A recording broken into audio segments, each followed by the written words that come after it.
ಶ್ರೀ ಗುರುಭ್ಯೋ ನಮಃ. ನಿನ್ನೆ ದಿವಸ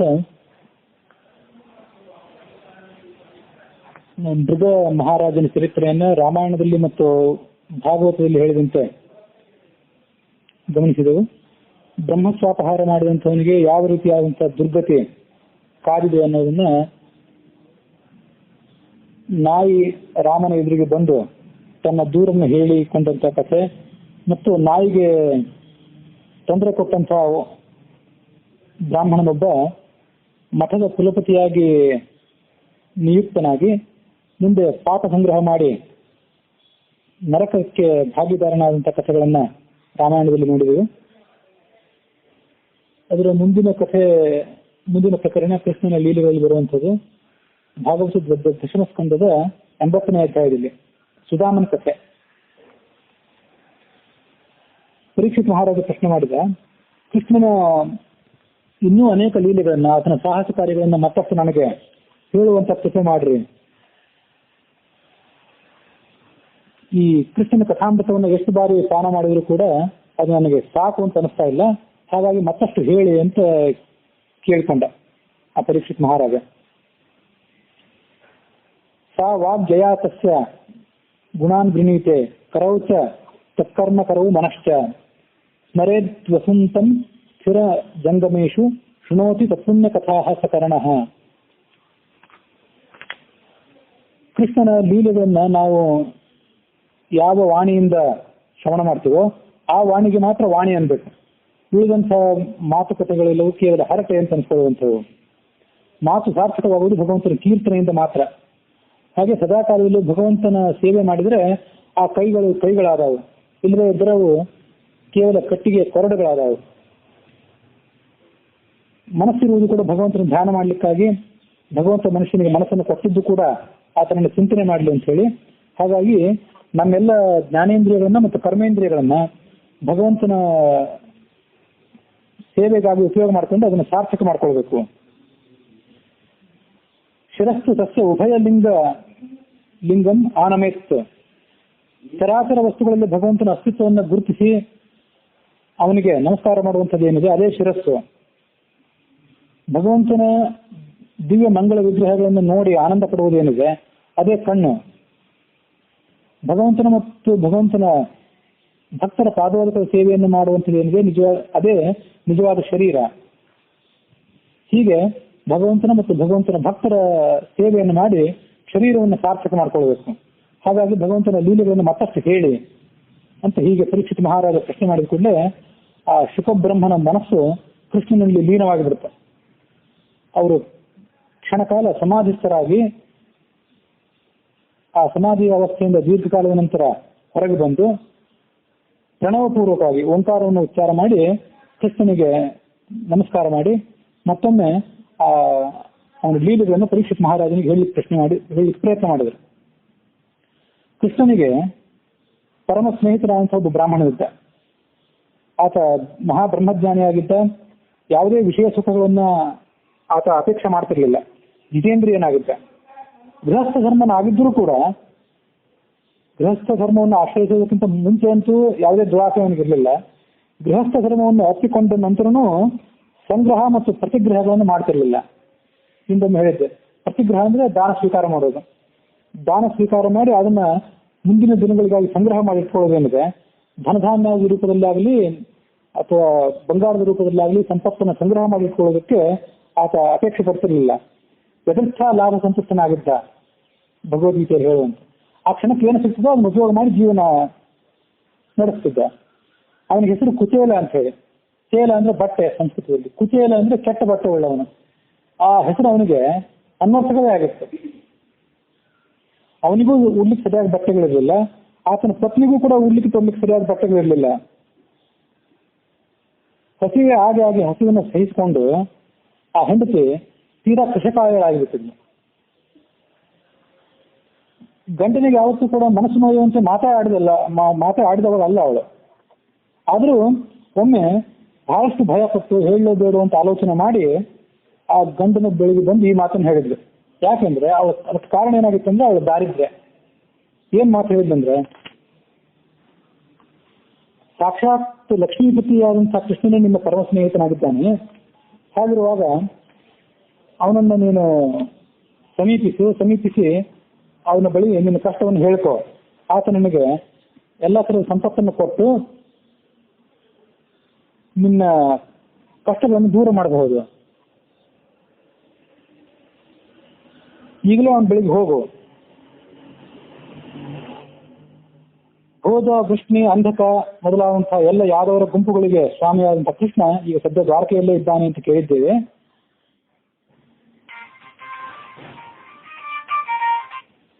ತನ್ನನ್ನು ಧ್ಯಾನ ಮಾಡುವವರಿಗೆ ತಾನು ತನ್ನನ್ನೇ ಸಮರ್ಥನೆ ಮಾಡ್ಕೊಳ್ತಾನೆ ಅಂತ ನಾವು ನೋಡಿದ್ದೇವೆ, ನಾವು ಕೇಳಿದ್ದೇವೆ ಕಥೆಗಳಲ್ಲಿ. ಹಾಗಿದ್ದಾಗ ಅಲ್ಪವಾದಂತಹ ಐಶ್ವರ್ಯಗಳನ್ನ ಸಂಪತ್ತನ್ನು ಕೊಡೋದು ಅವನಿಗೇನು ದೊಡ್ಡದಲ್ಲ. ಹಾಗೆ ಅವನಿಗೆ ಆತನನ್ನು ನೀವು ಸಮೀಪಿಸು ಅಂತ ಹೇಳಿದ್ಲು ಆಕೆ ಪತ್ನಿ. ಇವನು ಅವಳ ಮಾತನ್ನು ಸುಲಭವಾಗಿ ಒಪ್ಪಲಿಲ್ಲ. ಕ್ಷುದ್ರವಾದಂತಹ ಪ್ರಾಪಂಚಿಕ ವಸ್ತುಗಳನ್ನ ಯಾರ ಕಡೆಯಿಂದನೂ ಕೇಳಬಾರ್ದು, ಮಿತ್ರರ ಕಡೆಯಿಂದನೂ ಕೇಳಬಾರ್ದು.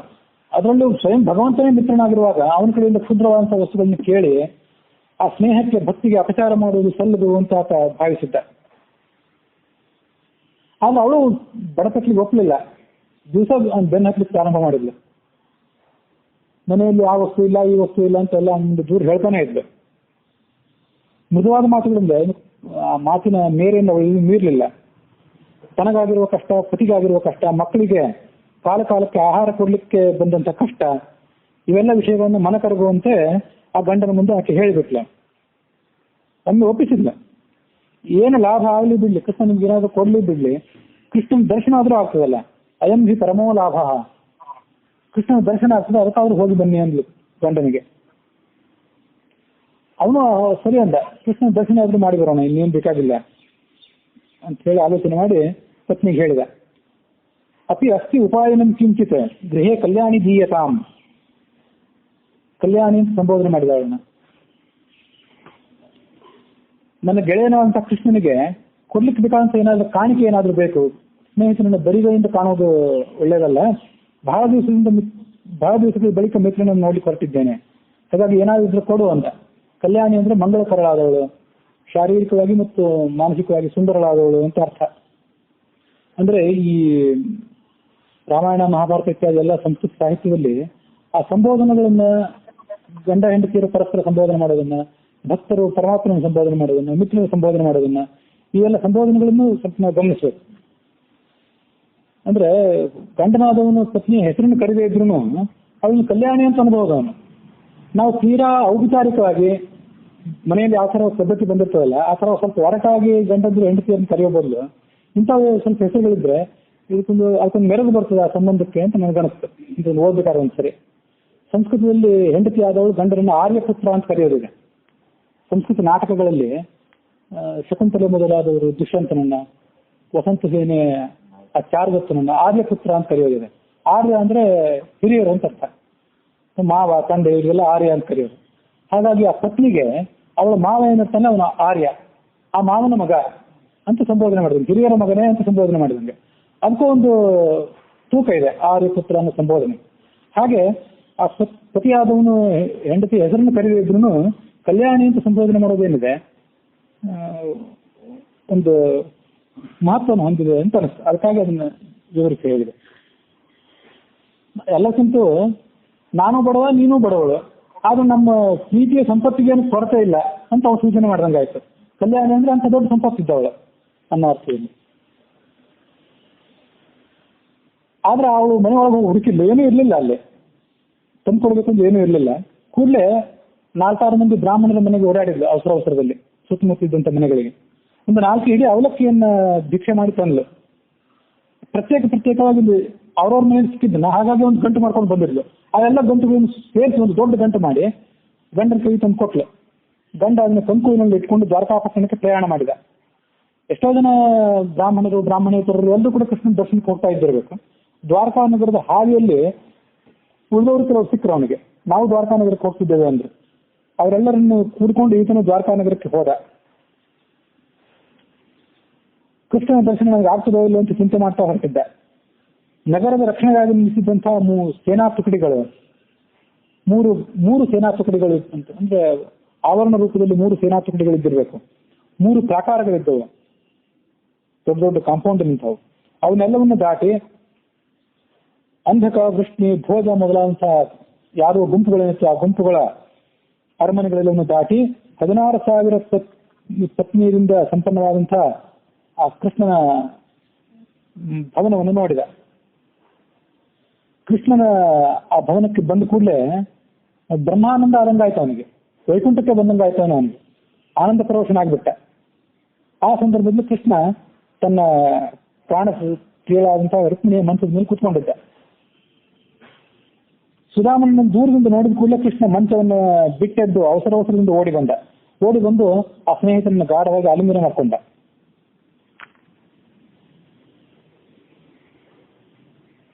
ಸ್ವಯಂ ಆನಂದ ಸ್ವರೂಪ ಕೃಷ್ಣ.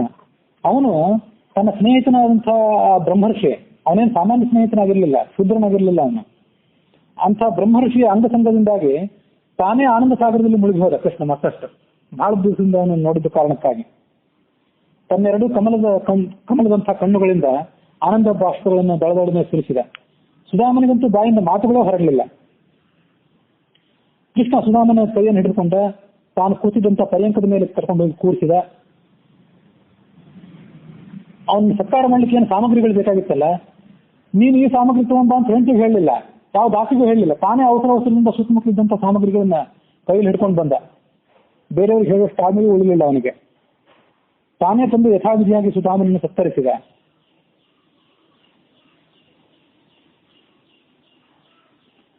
ಆ ತನ್ನ ಪ್ರಾಣ ಸ್ನೇಹಿತನಾದಂತಹ ಬ್ರಹ್ಮರ್ಷಿಯ ಕಾಲುಗಳನ್ನು ತಾನು ಮುಟ್ಟಿ ಕಾಲುಗಳನ್ನು ತೊಳ್ಕೊಂಡ.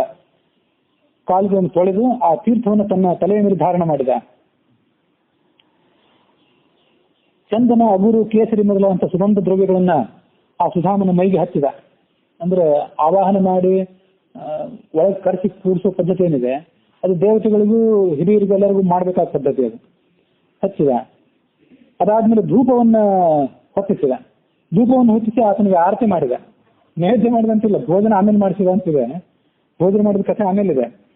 ಈ ಮೊದಲೇ ಆರತಿ ಮಾಡಿದ. ಆ ಬ್ರಾಹ್ಮಣನನ್ನು ಯಥಾವಿಧಿಯಾಗಿ ಪೂಜಿಸಿ ಅವನಿಗೆ ತಾಂಬೂಲ ಕೊಟ್ಟ, ಒಂದು ಗೋವನ್ನು ಕೊಟ್ಟ. ಗೋವು ಅಂದ್ರೆ ಗೋ ದಾನ ಮಾಡೋದು ಒಂದು, ಮತ್ತು ಮಧುಪರ್ಕ ಅಂತ ನೀವು ಕೇಳಿರ್ಬೇಕಲ್ಲ, ಅವರು ಬಂದಂತವರಿಗೆ ಮಧುಪರ್ಕ ಕೊಡ್ಬೇಕಂತ, ಜೇನು ಕೊಡ್ಬೇಕು ಅಂತ. ದಕ್ಷಿಣ ಕನ್ನಡ ಪದ್ಧತಿಗಳಲ್ಲಿ ಬೆಲ್ಲ ಮತ್ತು ನೀರು ಕೊಡೋ ಒಂದು ಪದ್ಧತಿ ಇದೆ.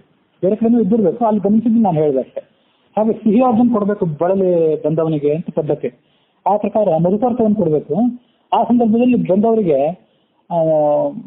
ಕ್ಷತ್ರಿಯರಾಗಿದ್ದರೆ ಅವರಿಗೆ ಮಾಂಸಾಹಾರವನ್ನು ನೀಡೋ ಪದ್ಧತಿ, ಬ್ರಾಹ್ಮಣರಾಗಿದ್ದರೆ ಕೇವಲ ಗೋವನ್ನು ಕೊಟ್ಟು ಬಿಡಬೇಕು. ಅವನು ಅದನ್ನು ಸ್ವೀಕಾರ ಕೈಯನ್ನು ಮುಟ್ಟಿ ಸ್ವೀಕಾರ ಮಾಡಿ ಕೊಟ್ಟು ಕಳಿಸ್ಬೇಕು. ಹೀಗೆ ಪದ್ಧತಿ. ಅದಕ್ಕಾಗಿ ತಾಂಬೂಲವನ್ನು ಗೋವನ್ನು ಸಮರ್ಪಣೆ ಮಾಡಿದ. ಚಿಂದಿ ಅಂತ ವಸ್ತ್ರ ಉಟ್ಕೊಂಡಿದ್ದ ಕುಚೇಲ. ಅವನ ಶರೀರ ಸರಿಯಾಗಿ ಸ್ನಾನನೂ ಮಾಡಿರಲಿಲ್ಲ. ಸ್ನಾನ ಮಾಡಲಿಕ್ಕೆ ಅಷ್ಟು ಬೇಕಾದಂಥ ಮನೆಯಲ್ಲಿ ಎಣ್ಣೆ ಇಟ್ಟು ಉಳಿದ ಸೀಗೆ ಪುಡಿ ಇತ್ಯಾದಿ ಅನುಕೂಲಗಳು ಆತನ ಮನೆಯಲ್ಲಿ ಇರಲಿಕ್ಕಿಲ್ಲ. ಹಾಗಾಗಿ ಶರೀರ ಮಲಿನವಾಗಿತ್ತು. ಹೊಟ್ಟೆಗೆ ಸರಿಯಾಗಿ ತಿಂದಿದ್ದಿಲ್ಲ. ಅದರಿಂದ ಕಠೋರವಾದಂಥ ತಪಸ್ಸುಗಳ ಕಾರಣದಿಂದಲೂ ದುರ್ಬಲವೂ ಆಗಿತ್ತು. ಶರೀರದಲ್ಲಿ ನರಗಳೇ ಎದ್ದು ಪ್ರಧಾನವಾಗಿ ಕಾಣಿಸ್ತಾ ಇತ್ತು. ಅಂಥ ಬ್ರಾಹ್ಮಣನಿಗೆ ಸಾಕ್ಷಾತ್ ರುಕ್ಮಿಣಿ ದೇವಿ ಚಾಮ್ರವನ್ನು ಬೀಸಿದ್ಲು. ಅವನು ಸೇವೆ ಮಾಡಿದ್ದ ಬ್ರಾಹ್ಮಣನ ಸೇವೆಯನ್ನ.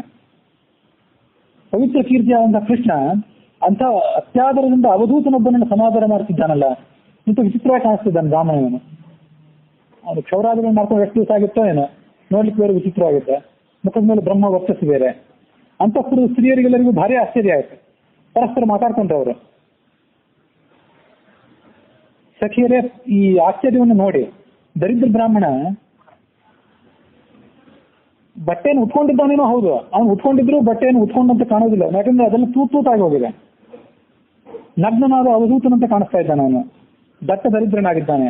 ಅವನನ್ನು ನೋಡಿದ್ರೆ ಲೋಕದ ದೃಷ್ಟಿಯಿಂದ ಆತ ನಿಂದನೀಯನಾಗಿದ್ದಾನೆ.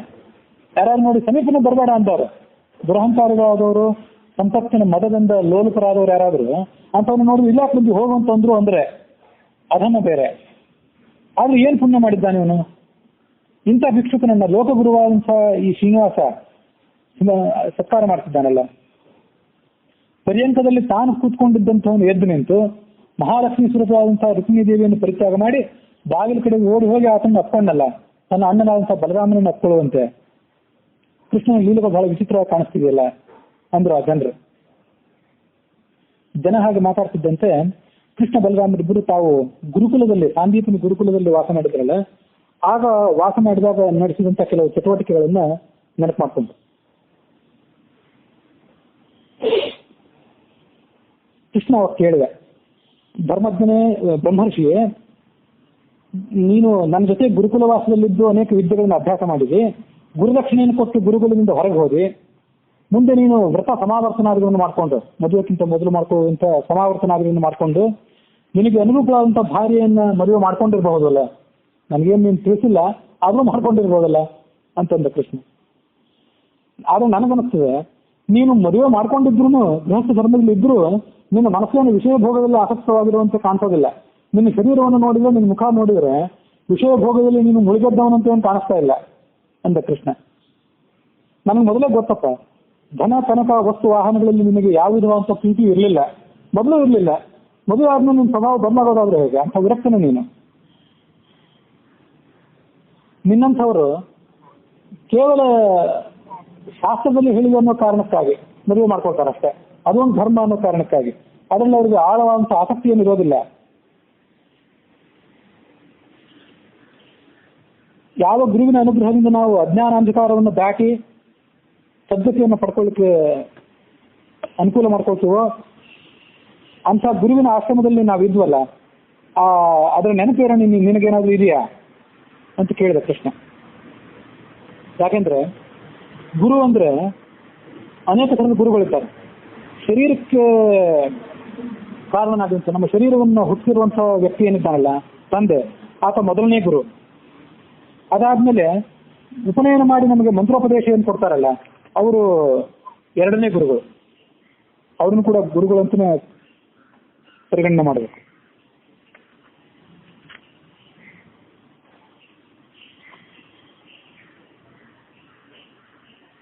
ಈ ಗುರುಗಳಿಬ್ರು ಕೂಡ, ತಂದೆ ಮತ್ತು ಆ ಉಪನಯನ ಮಾಡಿ ಮಂತ್ರೋಪದೇಶ ಮಾಡುವಂತ ಗುರುಗಳಿಬ್ರು ಕೂಡ ಭಗವಂತನಂತೆಯೇ ಪೂಜ್ಯರು, ನನ್ನಂತೆಯೇ ಪೂಜ್ಯರು.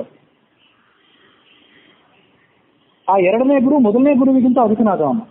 ಮೊದಲನೇ ಗುರು ಕೇವಲ ಶರೀರವನ್ನು ಕೊಟ್ಟರೆ, ಎರಡನೇ ಗುರು ವ್ಯಕ್ತಿತ್ವವನ್ನು ರೂಪಿಸಿದವನು.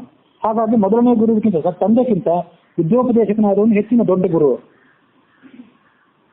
ಆ ಜ್ಞಾನೋಪದೇಶ ಮಾಡಿ ಪರಮಾತ್ಮನನ್ನು ಸಾಕ್ಷಾತ್ಕಾರ ಮಾಡ್ಕೊಳ್ಳಿಕ್ಕೆ ಅನುಕೂಲ ಮಾಡಿಕೊಳ್ಳುವ ಗುರು ಇದ್ದಾನಲ್ಲ, ಅವನೊಳಗಿದ್ದು ಈ ಎಲ್ಲ ಕೆಲಸಗಳನ್ನು ಮಾಡುವಂಥವ್ರು ಯಾರು?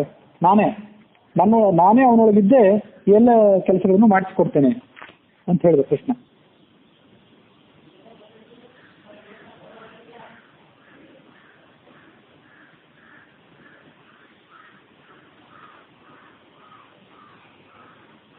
ಹೀಗೆ ಈ ಎಲ್ಲ ಸಂಗತಿಗಳನ್ನು ನೀನು ನೆನಪು ಮಾಡ್ಕೊಳ್ತೀಯೋ ಇಲ್ವೋ? ನಾನು ಸಮಸ್ತ ಹೃದಯಗಳಲ್ಲೂ ಕೂಡ ಅಂತರ್ಯಾಮಿ ಸ್ವರೂಪದಲ್ಲಿ ಇದ್ದೇನೆ. ಗೃಹಸ್ಥರ ಧರ್ಮಾಚರಣೆ ಏನಿದೆ ಅದರಿಂದಲೂ ನನಗೆ ಪ್ರೀತಿ ಆಗ್ತದೆ. ಬ್ರಹ್ಮಚಾರಿಯಾದವನು ವೇದಾಧ್ಯಯನಾದಿ ಕರ್ಮಗಳನ್ನು ಏನು ಮಾಡ್ತಾನೆ ಅದರಿಂದಲೂ ನಾನು ಪ್ರೀತನಾಗ್ತೇನೆ. ವಾನಪ್ರಸ್ಥರಾದವರು ತಪಸ್ಸು ಏನು ಮಾಡ್ತಾರೆ ಅದರಿಂದಲೂ ಪ್ರೀತನಾಗ್ತೇನೆ. ಸನ್ಯಾಸಿಗಳು ತೋರಿಸುವಂಥ ವಿರಕ್ತ ಪ್ರವೃತ್ತಿಯಿಂದಲೂ ನಾನು ಪ್ರೀತನಾಗ್ತೇನೆ. ಹೌದು, ಆದರೆ ಇವೆಲ್ಲಕ್ಕಿಂತ ಹೆಚ್ಚಿನ ಪ್ರೀತಿ ನನಗೆ ಗುರು ಶುಶ್ರೂಷಣೆ ಮಾಡೋದ್ರಿಂದ ಆಗ್ತದೆ. ಗುರುವಿನ ಸೇವೆ ಎಲ್ಲಕ್ಕಿಂತ ದೊಡ್ಡದು ಅಂತ ಹೇಳಿದ ಕೃಷ್ಣ. ನಾಹಂ ವಿದ್ಯಾ ಪ್ರಜಾತಿಭ್ಯಾಂ ತಪಸಾ ಉಪಶಮೇನವಾ ತುಷ್ಯೇಯಂ ಸರ್ವಭೂತಾತ್ಮ ಗುರು ಶುಶ್ರೂಷಯಾಯಸ. ಗುರು ಶುಶ್ರೂಷೆಯಿಂದ ನನಗೇನು ಪ್ರೀತಿ ಆಗ್ತದೋ, ಯಾಕಂದ್ರೆ ಆ ಗುರುಗಳ ಒಳಗಿದ್ದ ನಾನೇ ಪೂಜೆಯನ್ನು ಸ್ವೀಕಾರ ಮಾಡುವಂಥವನ್ನ. ಹಾಗಾಗಿ ಅಲ್ಲಿಂದ ನನಗೆ ಪ್ರೀತಿ ಆಗುವಂಥ ಪ್ರೀತಿ, ನನಗೆ ಸಿಗುವಂಥ ಪ್ರೀತಿ ಬೇರೆ ಯಾವ ಕಾರ್ಯದಿಂದಲೂ ಸಿಗೋದಿಲ್ಲ. ನಾವಿಬ್ಬರು ಗುರುಕುಲದಲ್ಲಿದ್ದಾಗ ಒಂದು ಪ್ರಸಂಗ ನಡೆದಿತ್ತು, ಅದು ನಿಮ್ಗೇನಾದ್ರೂ ನೆನಪಿದೆ? ಗುರುಪತ್ನಿ ಒಮ್ಮೆ ನಮ್ಮನ್ನ ಸೌದೆ ತರುವ ಸಲುವಾಗಿ ಕಾಡಿಗೆ ಕಳಿಸ್ಕೊಟ್ಟಿಲ್ಲ. ಇದನ್ನ ನಾವು ಗಮನಿಸ್ಬೇಕು. ಈಗೊಂದು 2 ದಿವಸದಿಂದ ತತ್ವವಾದ ಬಂತು. ಆ ತತ್ವವಾದದಲ್ಲಿ ಪ್ರತಿ ತಿಂಗಳು ಬರ್ತದೆ ತತ್ವವಾದ. ಆ ತತ್ವವಾದದಲ್ಲಿ ಒಂದು ಕಥೆ ಇತ್ತು. ಸದ್ರಿ ರಾಘವೇಂದ್ರಾಚಾರ್ಯರು ಅಂತ ನಮ್ಮ ಗುರುಸ್ಥಾನಕರಾದವರು ಬರೆದಿದ್ದಂತ ಒಂದು. ಈ ಗಾಯತ್ರಿಗೆ ಇಷ್ಟೊಂದು ಮಹತ್ವ ಇದೆಯಲ್ಲ, ಆ ಗಾಯತ್ರಿ ಮಂತ್ರಕ್ಕೆ ರೋಗ ನಿವಾರಣೆ ಮಾಡುವಂಥ ಮಹತ್ವ ಮತ್ತು ಬ್ರಹ್ಮಜ್ಞಾನವನ್ನು ಕೊಡುವಂಥ ಮಹತ್ವ, ಆಮೇಲೆ ಶತ್ರುಗಳನ್ನು ನಿವಾರಣೆ ಮಾಡುವಂಥ ಮಹತ್ವ ಎಲ್ಲ ಇದೆ. ಆದ್ರೆ ನಮಗಾಕಿ ಗಾಯತ್ರಿ ಮಂತ್ರದಿಂದ ಅಂತ ಅಷ್ಟೆಲ್ಲ ಫಲ ಸಿಕ್ತಿಲ್ಲ ಅಂತ ಅವರು ಪ್ರಶ್ನೆ ಮಾಡ್ಕೊಂಡ್ರು. ಆಚಾರ್ಯರ ಪ್ರಶ್ನೆ ಮಾಡ್ಕೊಂಡು ಅವ್ರ ಕೆಲವು ಉತ್ತರಗಳನ್ನು ಕೊಟ್ಟಿದ್ರಲ್ಲಿ. ಇದನ್ನ ನೋಡಿದಾಗ ಆ ಕಥೆ ಹೇಳಬೇಕು ಅಂತ ಅನಿಸ್ತೀನಿ. ಕಥೆ ಏನಿಲ್ಲ, ಅಲ್ಲಿ ಒಂದು ವಿಷಯ ಅದೇನಂದ್ರೆ, ಮಂತ್ರ ಯಾವಾಗ ಫಲವತ್ತಾಗಿರ್ತದೆ ಅಂದ್ರೆ ಸರಿಯಾದ ಗುರುವಿನಿಂದ ಈಗಾಗಲೇ ಅದರ ಸಿದ್ಧಿಯನ್ನು ಯಾರು ಪಡ್ಕೊಂಡಿರ್ತಾರಲ್ಲ ಅಂಥ ಗುರುವಿನ ಕಡೆಯಿಂದ ನಾವು ಮಂತ್ರೋಪದೇಶ ಇಟ್ಕೊಂಡಿದ್ರು ಅದಕ್ಕೆ ಸಿದ್ಧಿ. ಮತ್ತೆ ನಾವು ಅದನ್ನ ಸರಿಯಾಗಿ ದಿವಸ ಮಾಡ್ತಿರ್ಬೇಕು. ನಡುವೆ ಯಾವಾಗ ಶಾಸ್ತ್ರದಿಂದ ಬಿಟ್ಟು ಬಿಟ್ರೆ ಅದು ಮಂತ್ರ ಬಲ ಕಳ್ಕೋತದೆ. ಯಾಮ ಅಂತ ಕರೀತಾರೆ. ಅನ್ನ ಮಾಡಿ 3 ದಿವಸ ಆದ್ಮೇಲೆ ತಿಂದ್ರೆ ಅದರಲ್ಲೇನು ಶಕ್ತಿ ಉಳಿಯೋದಿಲ್ಲ. ಹಾಗೆ ಮಂತ್ರಗಳು ದಿನನಿತ್ಯ ನಾವು ಅದನ್ನ ಜಪ ಮಾಡ್ತಾ ಇದ್ರೆ ಅದೊಂದು ಶಕ್ತಿ. ಹಾಗಾಗಿ ಮಂತ್ರಗಳು ಯಾಮ ಆಗ್ಬಿಟ್ಟು ತಮ್ಮ ಶಕ್ತಿಯನ್ನು ಕಳ್ಕೋತಾರೆ. ಇಂಥವು ಒಂದು 2-3 ಕಾರಣಗಳು. ಮತ್ತು ಮೂರನೇದು ಮಹತ್ವವಾದ ಕಾರಣ ಏನಂದ್ರೆ, ಗುರುವಿನ ಕಡೆಯಿಂದ ನಾವು ಆ ಉಪದೇಶವನ್ನು ಏನು ತಗೊಂಡಿರ್ತೀವಲ್ಲ, ತಂದೆ ಆದವನು ಉಪದೇಶ ಮಾಡೋ ಪದ್ಧತಿ ಉಡುಪಿ ಕಡೆ ಉಪನಯನಗಳಲ್ಲಿ ತಂದೆ ಆದವನು ಕೊಡಬೇಕು ಅಂತ ಅಲ್ಲಿ ಸಂಪ್ರದಾಯ ಅಂತ ನೆನಪು. ನಮ್ಮಲ್ಲಿ ಏನ್ ಮಾಡ್ತಾವ ಅಂದ್ರೆ ಹಿರಿಯರಾದವರು, ತಂದೆಕ್ಕಿಂತ ಹಿರಿಯರಾದವರು ಯಾರು ಕಾಣಿಸಿದ್ರೆ ಸನ್ಯಾಸಿಗಳಾದವರು, ತಂದೆ ಅಣ್ಣಂದ್ರು, ದೊಡ್ಡಪ್ಪಂದ್ರು, ಅಜ್ಜಂದ್ರು ಇಂಥವ್ರು ಯಾರು ಇಲ್ಲ ಅವ್ರಿಗೆ ಕೊಡಬಹುದು ಅಂತ ಇದನ್ನ ಕೇಳಿದ್ ನಮ್ಮ ನೆನಪು. ಹಾಗಾಗಿ ಆ ಗುರುಗಳ ಕಡೆಯಿಂದ ಆಗಲಿ ಹಿರಿಯರ ಕಡೆಯಿಂದ ಆಗಲಿ ನಾವು ಏನೋ ಮಂತ್ರೋಪದೇಶ ಇಟ್ಕೊಂಡಿರ್ತೀವಲ್ಲ, ಸರಿಯಾದ ಶುಶ್ರೂಷೆ ಮಾಡದೆ ತಗೊಂಡ್ಬಿಟ್ಟಿರ್ತೇವೆ ನಾವು. ಆ 7-8 ವಯಸ್ಸಲ್ಲಿ ನಮ್ಗೆ ಶುಶ್ರೂಷೆ ಮಾಡ್ಲಿಕ್ಕೆ ಏನು ತಿಳಿದಿರ್ತದೆ? ಬರೇ ಗಾಯತ್ರಿ ಮಂತ್ರಕ್ಕಂತ ಅಲ್ಲ, ಅದು ಯಾವುದೇ ಮಂತ್ರಕ್ಕಾಗಲಿ, ನಾರಾಯಣ ವರ್ಮದಂಥದ್ದು, ವಿಷ್ಣು ಸಹಸ್ರನಾಮದಂಥ ಬೇರೆ ಮಂತ್ರಗಳಿಗೂ ಆಗಲಿ ಕೂಡ ಸರಿಯಾದ ಗುರು ಶುಶ್ರೂಷೆ ಇಲ್ಲದೆ ನಮ್ಗೊಂದು ಮಂತ್ರೋಪದೇಶ ಕೊಡಿ ನಾವು ಹೋಗಿ ಕೇಳ್ಬಿಡ್ತೀವಿ, ಬಂದಂತ ಅವ್ರು ಕೊಟ್ಟು ಬಿಡ್ತಾರೆ. ಹೀಗೇನು ಕೊಟ್ಟು ಬಿಟ್ಟಿರ್ತಾರಲ್ಲ, ಏನು ಶುಶ್ರೂಷೆ ಮಾಡದೆ ಅವ್ರ ಕಡೆಯಿಂದ ತಗೊಂಡು ಮಂತ್ರಗಳಿದೆ ಅಲ್ಲ, ಫಲ ಕೊಡೋದಿಲ್ಲ. ಹೇಗೆ ಕೊಡ್ಬೇಕು ನಮ್ಗೆ ಫಲ? ಆ ಗಾಯತ್ರಿ ಮಂತ್ರದ ಆ ಫಲ ಸಿದ್ಧಿ ಆಗೋದು ಹೇಗೆ?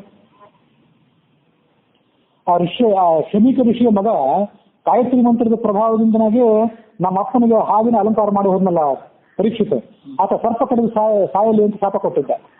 ಅದನ್ನ ಅವತ್ತು ವಾದರಾಜ ಹೇಳಿದ್ರು. ಗಾಯತ್ರಿ ಮಂತ್ರದ ಪ್ರಭಾವ ಆತನಿಗಿತ್ತು ಅಂತ. ಬಹಳ ಅದ್ಭುತವಾದ ಪ್ರಭಾವ ಇದೆ. ಬರೇ ಗಾಯತ್ರಿ ಸಿದ್ಧ ಅಂದ್ರೂ ಅಷ್ಟು ಪ್ರಭಾವ ಇದೆ. ನಮ್ಗೆ ಯಾಕೆ ಫಲ ಸಿಗ್ತಿಲ್ಲ ಅಂದ್ರೆ ನಾವು ಅಷ್ಟು ಸರಿಯಾಗಿ ತಗೊಂಡಿಲ್ಲ ಮತ್ತೆ ಮಾಡ್ತಿಲ್ಲ. 3 ದಿವಸ ಸರಿಯಾಗಿ ಅದನ್ನು ಮಾಡದೇ ಇದ್ರೆ ನಾವು ಸರಿಯಾದ ಬ್ರಾಹ್ಮಣರೇ ಅಲ್ಲ ಅಂತಿದೆ. ಆ ದೃಷ್ಟಿಯಿಂದ ನಾವು ಎಂಥ ಬ್ರಾಹ್ಮಣರು? ನಾವು ಅದನ್ನ ಆತ್ಮವಿಮರ್ಶೆ ಮಾಡ್ತೀವಿ. ಹಾಗಾಗಿ ನಮ್ಗೆ ಫಲ ಕೊಡ್ತಿಲ್ಲ ಅಷ್ಟೇ. ಹಾಗಾಗಿ ಇಲ್ಲಿ ಸೇವೆ ಮಾಡ್ತಾರೆ ಅಂತ ಬಂತಲ್ಲ, ಸೇವೆ ಯಾಕೆ ಮಾಡಿಸ್ತಿದ್ರು ಆಗಿನ ಕಾಲದಲ್ಲಿ ಗುರುಗಳು ಅಂದ್ರೆ, ನನಗೊಂದು ವಿದ್ಯೋಪದೇಶ ಮಾಡಿ ಅಂತ ಏನಾದ್ರು ಬಂದ ಕೂಡಲೇ ಇವ್ರು ಪುಕ್ಷಟ್ಟೆ ವಿದ್ಯೆ ಕೊಟ್ಬಿಡ್ತಿರ್ಲಿಲ್ಲ.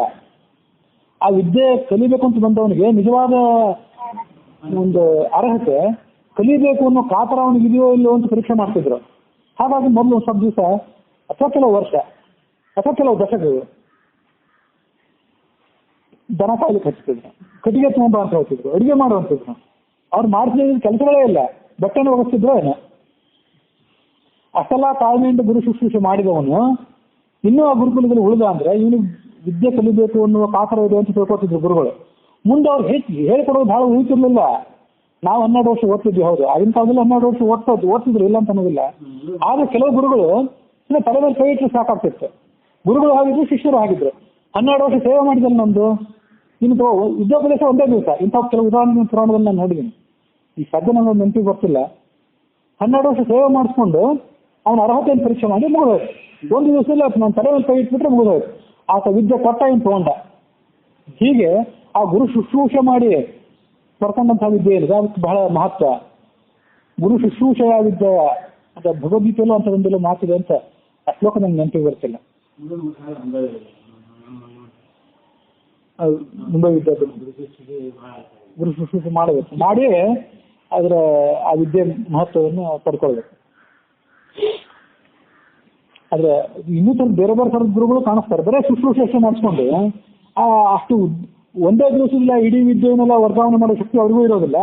12 ವರ್ಷ ಹೇಳ್ಕೊಟ್ರು ಅವ್ರೇನು ಹೇಳ್ಕೊಡುವಂಥದ್ದು ಏನು ಇರೋದಿಲ್ಲ ಅಂತ ಗುರುಗಳು. ಒಡ್ಡಿಂದಲ್ಲಿ ಬರ್ತಾ ಇಲ್ಲ. ಹೌದೌದು, ಧೌಮ್ಯ ಋಷಿ ಕಥೆ ಅಂತ ಅದು ನೆನಪು. ಅವನಿಗೆ ಆರುಣಿ ಅಂತ ಹೇಳಿ ಶಿಷ್ಯ ಇದ್ದ. ಗದ್ದೆ ನೀರು ಹಾಯ್ಸಂತ ತೋರಿಸ್ಬಿಡ್ತಿದ್ದ. ರಾತ್ರಿ ಚಳಿಗಾಲದ ರಾತ್ರಿಗಳಲ್ಲಿ ಅಥವಾ ನೀರು ಹಾಯಿಸ್ಬೇಕಾಗ್ತಿತ್ತು. ಇದೆಲ್ಲ ಪರೀಕ್ಷೆ ಮಾಡ್ತಿದ್ರು ಅವ್ರು ಮಾಡದೇ ಇದ್ದಿದ್ದು ಪರೀಕ್ಷೆಗಳೇ ಇಲ್ಲ ಗುರುಗಳು. ಈಗಿನ ಕಾಲದ ಗುರುಗಳಾದವರು ಶಿಷ್ಯರ ಕಡೆಯಿಂದ ಸೇವೆ ಅಷ್ಟೇ ಮಾಡ್ಕೊಳ್ತಾರೆ. ವಿದ್ಯೆಯನ್ನು ಕೊಡುವಂಥ ಯೋಗ್ಯತೆ ಉಳ್ಳವರು ಆಗಿರೋದಿಲ್ಲ. ಡಿಗ್ರಿ ಪಡ್ಕೋಬೇಕಂತ ಶಿಷ್ಯರು ಬಂದಿರ್ತಾರೆ ಅಷ್ಟೇ. ಹಾಗಾಗಿ ಆ ವಿದ್ಯೆಯ ಪ್ರಭಾವ ಇವತ್ತು ಉಳಿಯೋದಿಲ್ಲ. ಅಂದ್ರೆ ಯಾಕೆ ಅವ್ರು ಸೇವೆ ಮಾಡಿಸ್ಕೊತಿದ್ರು ಗುರುಗಳು? ಕೃಷ್ಣನ ಕೈಯಿಂದ ಸೇವೆ ಮಾಡಿಸ್ಕೊಂಡ್ರು ಅವರು. ಅವನೇನು ಬಿಡಲಿಲ್ಲ, ಅವ್ರು ಕೃಷ್ಣನೇನು ಸರಳು ಬಿಡಲಿಲ್ಲ, ಅವನ ಕಡೆಯಿಂದ ಸೇವೆ ಮಾಡಿಸ್ಕೊಂಡೇ ಬಿಟ್ರು. ಅದೆಲ್ಲ ಆದ್ಮೇಲೆ ಸಬರಿ ರಾಘವೇಂದ್ರ ಸರ್ ಬರೆದಿದ್ದ ಲೇಖನದ ಸಾರಾಂಶ ಏನಂದ್ರೆ, ಹಾಗಾಗಿ ನಾವು ಇವತ್ತು ಏನ್ ಮಾಡ್ಬೇಕು? ಗಾಯತ್ರಿ ಮಂತ್ರಗಳ ಸತ್ವವನ್ನು ಉಳಿಸ್ಕೊಳ್ಳಿಕ್ಕೆ ಉಪನಯನದ ಆ ಭರಾಟೆಯಲ್ಲಿ 7-8 ವರ್ಷದ ಹುಡುಗನಿಗೆ ಆ ಗಾಯತ್ರಿ ಮಂತ್ರದ ಮಹತ್ವನೂ ಗೊತ್ತಿರೋದಿಲ್ಲ. ಅಂತ ಅವಸರ, ಉಪವಾಸ, ಗದ್ದಲ. ಆ ಸಂದರ್ಭದಲ್ಲಿ ಎಷ್ಟು ಏಕಾಗ್ರತೆಯಿಂದ ಗುರು ವಿದ್ಯೆಯನ್ನು ಹೇಳ್ಕೊಡಬಲ್ಲ, ಗಾಯತ್ರಿ ವಿದ್ಯೆಯನ್ನ ಎಷ್ಟು ಏಕಾಗ್ರತೆಯಿಂದ ಕೇಳಿ ತಿಳಿಯಬಲ್ಲ. ಅದಕ್ಕಾಗಿ ನಾವೆಲ್ಲರೂ ಇವತ್ತು ಏನ್ ಮಾಡ್ಬೇಕಂದ್ರೆ ಮತ್ತೊಮ್ಮೆ ಆ ಗಾಯತ್ರಿ ಮಂತ್ರವನ್ನು ಉಪದೇಶ ತಗೊಂಡ್ರೆ ಒಳ್ಳೆಯದು ಅಂತ ಬರೆದಿದ್ರು ಆ ಪಂಡಿತರು. ಅದು ನೋಡಿ ತಗೋಬೇಕು ಅಂತ ಅನಿಸ್ತು ನನಗೂ. ಅದಕ್ಕಾಗಿ ಹೇಳಿದೆ ಅಷ್ಟೇ ನಿಮ್ಗೆ. ಗಾಯತ್ರಿ ಮತ್ತು ಗಾಯತ್ರಿ 3 ಪಟ್ಟು ಮಾಡಬೇಕಾದಂಥ ನಾರಾಯಣ ಅಷ್ಟಾಕ್ಷರ ಇತ್ಯಾದಿ ಮಂತ್ರಗಳನ್ನು ಮತ್ತೊಮ್ಮೆ ಉಪದೇಶ ತಗೊಂಡು ಆ ಮಂತ್ರಗಳಿಂದ ನಮಗೇನಾದ್ರೂ ಅದರಿಂದ ಸ್ವಲ್ಪ ಪಡ್ಕೊಳ್ಬೇಕಾದ ಶಕ್ತಿ, ನಮ್ಮ ಯೋಗ್ಯತೆಗೆ ಅದರಿಂದ ಬರೋ ಫಲ ಕಡಿಮೆನೆ ಆದರೂ ಅದನ್ನು ಸ್ವಲ್ಪ ಮತ್ತೊಮ್ಮೆ ಅದರ ಶಕ್ತಿಯನ್ನ ವರ್ಧನೆ ಮಾಡ್ಕೊಳ್ಬೇಕು ಅಂತ ಅನಿಸ್ತು. ಅದಕ್ಕಾಗಿ ಹೇಳಿದೆ. ನಾವಿದ್ದು ಹೀಗೆ ಸೌದೆ ತರಬೇಕು ಅಂತ ಕಾಡಿಗೆ ಹೋಗಿದ್ದೆವು. ಭಯಂಕರವಾದ ಕಾಡನ್ನು ಪ್ರವೇಶ ಮಾಡಿದೆವು. ಮಳೆಗಾಲ ಆಗಿರಲಿಲ್ಲ, ಆದರೂ ಅಡ್ಡಗಾಲ ಮಳೆಗಾಲ ಆಗಿರಬೇಕು. ಭಯಂಕರವಾದಂತಹ ಬಿರುಗಾಳಿ ಬೀಸಕ್ಕೆ ಪ್ರಾರಂಭ ಆಯಿತು. ಧಾರಾಕಾರವಾಗಿ ಗುಡುಗು ಸಿಡಿಲ ಸಮೇತವಾದಂತಹ ಮಳೆ. ಸೂರ್ಯ ಅಸ್ತಂಗತನಾಗಿದ್ದ. ಹಳ್ಳವೆಲ್ಲಿದೆ ಸಿಟ್ಟೆಲ್ಲಿದೆ ಅಂತ ತಿಳಿತಿರ್ಲಿಲ್ಲ. ಒಬ್ಬರ ಕೈಯನ್ನ ಒಬ್ರು ಹಿಡ್ಕೊಂಡು ನಾವು ಭಯ ಪಟ್ಕೊಂಡು ಅರಣ್ಯದಲ್ಲಿ ಸುತ್ತಾಡಿದೆವು. ರಾತ್ರಿಯೆಲ್ಲ ಹಾಗೆ ಕಳೆದೆವು. ಸೂರ್ಯೋದಯ ಆಯ್ತು. ರಾತ್ರಿ ನಾವು ಅಂದ್ರೆ ಸಾಯಂಕಾಲ ಹೊತ್ತು ನಾವು ಗುರುಕುಲಕ್ಕೆ ಹೋಗ್ಲಿಲ್ಲಲ್ಲ. ಆಗ ಗುರುಗಳು, ಸಾಂದೀಪನ ಗುರುಗಳು ಆತಂಕಿತರಾದ್ರು. ಅರಣ್ಯಕ್ಕೆ ಬಂದ್ರು. ಎಲ್ಲಿದ್ದೀರಿ ಮಕ್ಕಳು ನೋಡ್ಬೇಕು ಅಂತ ಹೇಳಿ ಬಂದ್ಬಿಟ್ರು. ಅಹೋ ಹೇ ಪುತ್ರಕಾಹ, ಈ ಸಂಬೋಧನೆ ನೋಡಿ. ಇಲ್ಲಿ ಯಾವ್ದಾದ್ರು ಗುರು ಈಗ ಮಕ್ಕಳನ್ನು ಪುತ್ರರೇ ಅಂತ ಸಂಬೋಧನೆ ಮಾಡಿದ್ದೀನಿ ನಾನು. ಪುತ್ರರೇ ಪುತ್ರಿಯರೇ ಅಂತ ಸಂಬೋಧನೆ ಮಾಡಿದ್ದನ್ನೇ ನಾನು ಇಲ್ಲಿ ಕೇಳೋದೇ ಇಲ್ಲ. ಈಗೊಂದು ಎರಡು ದಿವಸದ ಹಿಂದೆ ಯಾವುದಾದ್ರು ಪತ್ರಿಕೆಯಲ್ಲಿ ನೋಡಿದ್ದೆ. ಆ ಪುತ್ರಿಯರಿಗೆ ಸಮಾನವಾದಂತ ಹೆಣ್ಮಕ್ಳ ಮೇಲೆ ಕೈ ಮಾಡಿ ಗ್ರಾಮಸ್ಥರಿಂದ ಬಡಿಸ್ಕೊಂಡಂತೆ ಅವನೊಬ್ಬ ಒಬ್ಬ ಮಾಸ್ತರ್. ಈಗೊಂದು 2 ದಿವಸದ ಹಿಂದೆ ಪೇಪರ್ನಲ್ಲಿ ನೋಡಿ. ಬಡಿಸ್ಕೊಂಡ ಅವನನ್ನ ಮುಂದೆ ಕ್ಷೇತ್ರ ಶಿಕ್ಷಣಾಧಿಕಾರಿಗಳು ಕ್ರಮ ತಗೊಂಡ್ರು ಅಂತೆಲ್ಲ ಓದು. ಇಲ್ಲೇ ಪುತ್ರಕಾಹ ಅಂತ ಸಂಬೋಧನೆ ಮಾಡಿದ್ನು ನನ್ನ ನೆನಪಿಗೆ ಅಂತ ಅದಕ್ಕೆ ಹೇಳಿದೆ ಅಷ್ಟೇ. ಸಂಬೋಧನೆಗಳ ಮಹತ್ವ ಇವತ್ತು ಮೊದಲೇ ಹೇಳಿದ್ದೇನೆ, ಕಲ್ಯಾಣಿ ಅಂತ ಹೇಳಿ. ಇದು ಮತ್ತೊಮ್ಮೆ ಪುತ್ರಕಾಹ ಅಂತೇಳಿ ಸಂಬೋಧನೆಯ ಮಹತ್ವ ಇದೆ. ಮಕ್ಕಳೇ, ನಮ್ಮ ಸಲುವಾಗಿ ನೀವು ಕಷ್ಟಪಡ್ತಿದ್ದೀರಿ. ನಿಮ್ಮ ಶರೀರ ಮತ್ತು ನಿಮ್ಮ ಮನಸ್ಸು ಕೋಮಲವಾದದ್ದು. ಆ ದೇಹ ಸೌಖ್ಯವನ್ನು ಪರಿಗಣನೆ ಮಾಡದೆ ನಮ್ಮ ಸೇವೆಯಲ್ಲಿ ತತ್ಪರರಾಗಿದ್ದೀರಲ್ಲ, ಇದು ಶ್ಲಾಘನೀಯವಾಗಿದೆ. ನಾನು ನಿಮ್ಮ ವಿಷಯದಲ್ಲಿ ಸಂತುಷ್ಟನಾಗಿದ್ದೇನೆ. ನಿಮ್ಮ ಸಮಸ್ತ ಕಾಮನೆಗಳು ಪೂರ್ಣಗೊಳ್ಳಲಿ ಅಂತ ಅಲ್ಲೇ ಕಾದ್ಮೇಲೆ ಆಶೀರ್ವಾದ ಮಾಡಿದ್ರು ಅವರು. ಆಮೇಲೆ ಕರ್ಕೊಂಡು ಬಂದು ತಾವು ಪೀಠದ ಮೇಲೆ ಕೂತು ಶಿಷ್ಯನ ಕೆಳಗೆ ಕೂಡಿಸಿ ಆಶೀರ್ವಾದ ಮಾಡಲಿಲ್ಲ, ಅಲ್ಲೇ ಆಶೀರ್ವಾದ ಮಾಡಿಬಿಟ್ರು. ಅದು ಆಶೀರ್ವಾದ ಹೇಗಿದೆ? ಇಹಲೋಕ ಪರಲೋಕಗಳಲ್ಲಿ ಎರಡರಲ್ಲೂ ಕೂಡ ನೀವು ಮಾಡಿದಂತಹ ವೇದಾಧ್ಯಯನ ನಿಮಗೆ ಹಸನಾಗಿರಲಿ, ನಿಮ್ಮ ವೇದಾಧ್ಯಯನ ನಿಮಗೆ ವೀರ್ಯವತ್ತರವಾಗಿ ಉಳಿಯಲಿ. ಛಂದಾಂಸಿ ಅಯಾತಯಾಮಾನಿ ಭವಂತು ಇಹ ಪರತ್ರಚ. ಇದೊಂದು ಆಶೀರ್ವಾದ ಸಾಕು. ಆ ಗುರು ಮನಸ್ಸಿಂದ ಮಾಡಿದ್ದ ಆಶೀರ್ವಾದ ಏನಿದೆಯಲ್ಲ, ಛಂದಾಂಸಿ ಅಯಾತಯಾಮಾನಿ. ಯಾತಯಾಮ ಆಗೋದು ಅಂದ್ರೆ ಪ್ರಭಾವವನ್ನು ಕಳ್ಕೊಳ್ಳೋದು, ಹಳಸಲಾಗೋದು. ಅಯಾತಯಾಮ ಉಳಿಯೋದು ಅಂದ್ರೆ ಆ ತಾಕತ್ತನ್ನು ಹಾಗೆ ಉಳಿಸ್ಕೊಳ್ಳೋದು. ನಾನು ಕೊಟ್ಟಂತ ವಿದ್ಯೆಗಳು ನಿಮಗೆ ಆ ಪ್ರಭಾವವನ್ನು ಇಲ್ಲೂ ಉಳಿಸ್ಕೊಳ್ಳಿ, ಪ್ರಲೋಕದಲ್ಲೂ ಉಳಿಸ್ಕೊಳ್ಳಿ ಅಂದ್ಬಿಟ್ರು ಆ ಗುರುಗಳು. ಹೀಗೆ ಗುರುಗಳು ನಮ್ಮನ್ನು ಹರಿಸಿದ್ರು. ಇಂತಹ ಅನೇಕ ಘಟನೆಗಳು ಆವಾಗ ನಡೆದಿದ್ದವು. ಗುರುವರ ಅನುಗ್ರಹೇಣ ಈಗ ಪುಮಾನ್ ಪೂರ್ಣ ಪ್ರಶಾಂತವೇ. ಮನುಷ್ಯ ಪೂರ್ಣ ಆಗೋದು ಯಾವಾಗ ಅಂದ್ರೆ ಗುರುವಿನ ಅನುಗ್ರಹದಿಂದಲೇ. ಆ ಪೂರ್ಣತೆಯನ್ನು ಪಡ್ಕೊಂಡೇ ಮುಂದೆ ಆತ ಪ್ರಶಾಂತಿಯನ್ನ ಅಂದ್ರೆ ಬ್ರಹ್ಮ ನಿರ್ವಾಣವನ್ನು ಪಡ್ಕೊಳ್ಬೇಕು ಅಂತ ಕೃಷ್ಣ. ಆಗ ಸುಧಾಮ ಇಷ್ಟೊಂದು ಏನು ಮಾತೇ ಆಡಿರಲಿಲ್ಲ. ಕೃಷ್ಣನ ಮಾತನ್ನು ಕೇಳಿ ಆತನ ಸತ್ಕಾರವನ್ನು ಕೇಳಿ ಆತ ದಿಗ್ಭ್ರಾಂತನಾಗಿದ್ದ. ಕಿಂ ಅಸ್ಮಾಭಿಃ ಅನಿರ್ವೃತ್ತಂ ದೇವದೇವ ಜಗದ್ಗುರೋ ಭವತಾ ಸತ್ಯಕಾಮೇನ ಯೇಷಾಂ ವಾಸಃ ಗುರಾವಭೂತ್. ಭಗವಂತನೇ, ಸತ್ಯ ಸಂಕಲ್ಪನವಾದಂತಹ ಪರಮಾತ್ಮನಾದಂತಹ ನಿನ್ನೊಳಗೆ ನಾನು ಗುರುಕುಲದಲ್ಲಿ ವಾಸ ಮಾಡಿದ್ನಲ್ಲ, ಇನ್ನು ನಾನು ಏನು ಮಾಡಬೇಕಾಗಿದೆ ಜೀವನದಲ್ಲಿ? ಇನ್ನು ನಾನು ಮಾಡಬೇಕಾದ ಧರ್ಮಾಚರಣೆಯೂ ಬೇಕಾಗಿಲ್ಲ, ತಪಸ್ಸೂ ಬೇಕಾಗಿಲ್ಲ, ಇನ್ನು ನಾನು ಏನು ಗಳಿಸಬೇಕಾಗಿಯೂ ಇಲ್ಲ ಅಂದ. ನಾನು ಮಾಡುವಂಥ ಎಲ್ಲಾ ಕೆಲಸಗಳು ಆವಾಗಲೇ ಅಂದ್ರೆ ಆ ಗುರುಕುಲದಲ್ಲಿದ್ದಾಗ ನಿಮ್ ಜೊತೆ ವಾಸ ಮಾಡಿದಾಗಲೇ ನನ್ನ ಎಲ್ಲ ಕೆಲಸಗಳು ಸಫಲವಾಗಿದ್ದು ಅದು. ಅದನ್ನ ಈಗ ನೀನು ಇನ್ನೊಮ್ಮೆ ನೆನಪು ಮಾಡ್ಕೊಂಡಿಲ್ಲ, ಈಗ ಅದಕ್ಕೆ ಕಲಶ ಇಟ್ಟಂತ ಆಯ್ತು. ಭವತಾ ಸತ್ಯಕಾಮೇನ ಯೇಷಾಂ ವಾಸಃ ಗುರಾವಭೂತ್. ಗುರುಗಳ ಸಮೀಪದಲ್ಲಿ ನೀನು ವಾಸ ಮಾಡಿದೆಯಲ್ಲ. ಯಶ್ಚ ಛಂದೋಮಯಂ ಬ್ರಹ್ಮ ದೇವ ಆವಪನಂ ವಿಭೋ ಶ್ರೇಯಸಾಂ ತಸ್ಯ ಗುರುಷು ವಾಸಃ ಅತ್ಯಂತ ವಿಡಂಬನಂ. ಧರ್ಮಾರ್ಥ ಕಾಮ ಮೋಕ್ಷಗಳೆಂಬತಕ್ಕಂಥ ಚತುರ್ವಿಧ ಪುರುಷಾರ್ಥಗಳಿಗೆ ಮೂಲ ಸ್ರೋತಸ್ಸಾದದ್ದು ಈ ಭಗವಂತನ ಸನ್ನಿಧಾನ ಅಂದ್ರೆ. ಆ ಸನ್ನಿಧಾನ ಅಂಥ ಭಗವಂತ ನೀನೇನಿದೆಯಲ್ಲ, ವೇದಾಧ್ಯಯನ ಮಾಡಬೇಕು ಅನ್ನೋ ಕಾರಣಕ್ಕಾಗಿ ವಿಡಂಬನೆಯಿಂದ ಗುರುಕುಲದಲ್ಲಿ ವಾಸ ಮಾಡ್ತಿದ್ಯಲ್ಲ, ಇದು ಅತ್ಯಂತ ದೊಡ್ಡ ವಿಡಂಬನ. ಅದು ಅತ್ಯಂತ ವಿಡಂಬನಂ. ಲೋಕ ಹಿತಕ್ಕಾಗಿ ನೀನು ಅನುಕರಣೆ ಮಾಡಿದ್ದೆ, ಅದೆಲ್ಲ ದೊಡ್ಡ ಭಾಗ್ಯ ಅಂದ್ರೆ ನಿನ್ನ ಲೀಲೆಗಳಲ್ಲಿ ಆ ಲೀಲೆಯನ್ನು ಸಾಕ್ಷಾತ್ತಾಗಿ ನೋಡುವಂತ ಭಾಗ್ಯ ನಮಗೆ ಸಿಕ್ತು ಅಂದ ಬ್ರಾಹ್ಮಣ. ಅಲ್ಲಿಗೆ ಭಾಗವತದ ದಶಮಸ್ಕಂದದ 80ನೇ ಅಧ್ಯಾಯ ಸಮಾಪ್ತ ಆಗಿದೆ. 81ನೇ ಅಧ್ಯಾಯದಲ್ಲಿ ಏನ್ ನೋಡ್ತೀವಿ ಅಂದ್ರೆ, ಹೀಗೆ ಕೃಷ್ಣ ಆ ಬ್ರಾಹ್ಮಣ ಜೊತೆ ಭಾಗವತ್ ಮಾತಾಡ್ತಾ ಇದ್ದ. ಆ ಎಲ್ಲ 16,108 ಪ್ರೇಯಸಿಯಿಂದ ದೂರ ತಳ್ಳಿಬಿಟ್ಟಿದ್ದ. ಇವತ್ತೊಂದು ದಿವಸ ವಿರಾಮ ಕೊಡ್ರಿ, ನನಗೆ ಉಳಿದ ದಿವಸ ಎಲ್ಲ ಇದ್ದಿದ್ದೇ ಇದೆ, ಇವತ್ತೊಂದು ದಿವಸ ವಿರಾಮ ಕೊಡ್ರಿ ಅಂದ. ಮತ್ತೊಮ್ಮೆ ತನ್ನ ಮೋಹಕವಾದ ಮುಗುಳ್ನಗೆಯನ್ನ ಆ ಬ್ರಾಹ್ಮಣನ ಕಡೆ ಹಾಯಿಸಿ ಹೇಳಿದಂತೆ, ಪ್ರೇಯಸಕನೇ, ನನಗಾಗಿ ನೀನು ಕಾತರದಿಂದ ಇಲ್ಲಿಗೆ ಬಂದಿದ್ದೆ, ಬಹಳ ದಿವಸದಿಂದ ಭೇಟಿ ಆಗ್ಬೇಕು ಅಂತ ಹೇಳಿ ಏನು ಕಾಣಿಕೆ ತಂದಿದ್ದೆ? ಭಕ್ತರು ಪ್ರೇಮ ಪೂರ್ವಕವಾಗಿ ಅತ್ಯಲ್ಪ ಕಾಣಿಕೆಯನ್ನು ನಾನು ತಂದರೂ ಕೂಡ ಆ ಕಾಣಿಕೆ ಬಹಳ ದೊಡ್ಡದು ಅಂತ ನಾನು ಭಾವಿಸ್ತೇನೆ. ಆದ್ರೆ ಭಕ್ತರು ಅಲ್ಲದೆ ಇದ್ದವರು ಏನ್ ಕಾಣಿಕೆ ತಂದು ಕೊಟ್ಟರು ಅದೊಂದು ಹೊರೆ ಕಾಣಿಕೆ ಇದ್ರು ನನಗೇನದು ಬೇಕಾಗಿಲ್ಲ. ಪತ್ರಂ ಪುಷ್ಪಂ ಫಲಂ ತೋಯಂ ವ್ಯೋಮಯ ಭಕ್ತ್ಯಾ ಪ್ರಯಚ್ಛತಿ ತದಹಂ ಭಕ್ತ್ಯುಪಹೃತಂ ಅಶ್ನಾಮಿ ಪ್ರಯತಾತ್ಮನಃ. ಇದು ಪ್ರಸಿದ್ಧವಾದ ಶ್ಲೋಕ, ಗೀತಾದಲ್ಲಿ ಬರ್ತದಲ್ಲ ಇದು. ನನಗೆ ನೀವು ಭಕ್ತರಾದವರು ಒಂದು ಎಲೆ ಪತ್ರ ಸಾಕು, ತುಳಸಿ ಪತ್ರ ಆಗ್ಬೋದು, ಪುಷ್ಪ ಒಂದು ಹೂವನ್ನು ಸಮರ್ಪಣೆ ಮಾಡಿದ್ರೆ ಸಾಕು, ಹಣ್ಣು ಸಮರ್ಪಣೆ ಮಾಡಿ, ನೀವೇನು ಇಲ್ಲದೆ ನೀರು ಸಮರ್ಪಣೆ ಮಾಡಿ, ಭಕ್ತಿಯನ್ನು ಸಮರ್ಪಣೆ ಮಾಡಿ. ಆ ಶುದ್ಧಾತ್ಮನ ಅಂತ ಭಕ್ತ ಅದನ್ನು ನಾನು ಸಮರ್ಪಣೆ ಮಾಡಿದ್ರೆ ಸಾಕು, ನಾನೊಂದು ಸ್ವೀಕಾರ ಮಾಡ್ತೀನಿ. ಹೀಗೆ ಕೃಷ್ಣ ಕೇಳ್ಕೊಂಡ.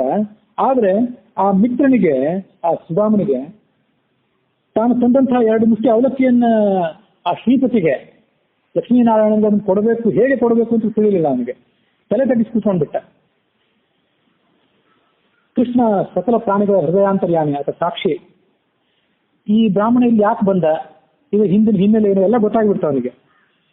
ಮತ್ತು ತನ್ನ ಮಿತ್ರನಾಗಿದ್ರು ಈತ ದತ್ತ ದರಿದ್ರನಾಗಿ ಯಾಕೆ ಜೀವನ ನಡೆಸ್ತಾ ಇದ್ದಾನೆ, ಇದಕ್ಕೇನು ಕಾರಣ, ಅದನ್ನೂ ಎಲ್ಲ ಆಲೋಚನೆ ಮಾಡಿ ಅವನು ತಿಳ್ಕೊಂಡ, ಈತ ಎಂದೂ ಕೂಡ ಸಂಪತ್ತನ್ನು ಅಪೇಕ್ಷೆ ಪಟ್ಟು ನನ್ನನ್ನು ಪ್ರಾರ್ಥನೆ ಮಾಡಲಿಲ್ಲ, ಆ ಕಾರಣಕ್ಕಾಗಿ ಈತ ಬಡವನಾಗಿದ್ದಾನೆ ಅನ್ನೋ ವಿಷಯ ಕೃಷ್ಣನಿಗೆ ತಿಳಿದು ಹೋಯ್ತು.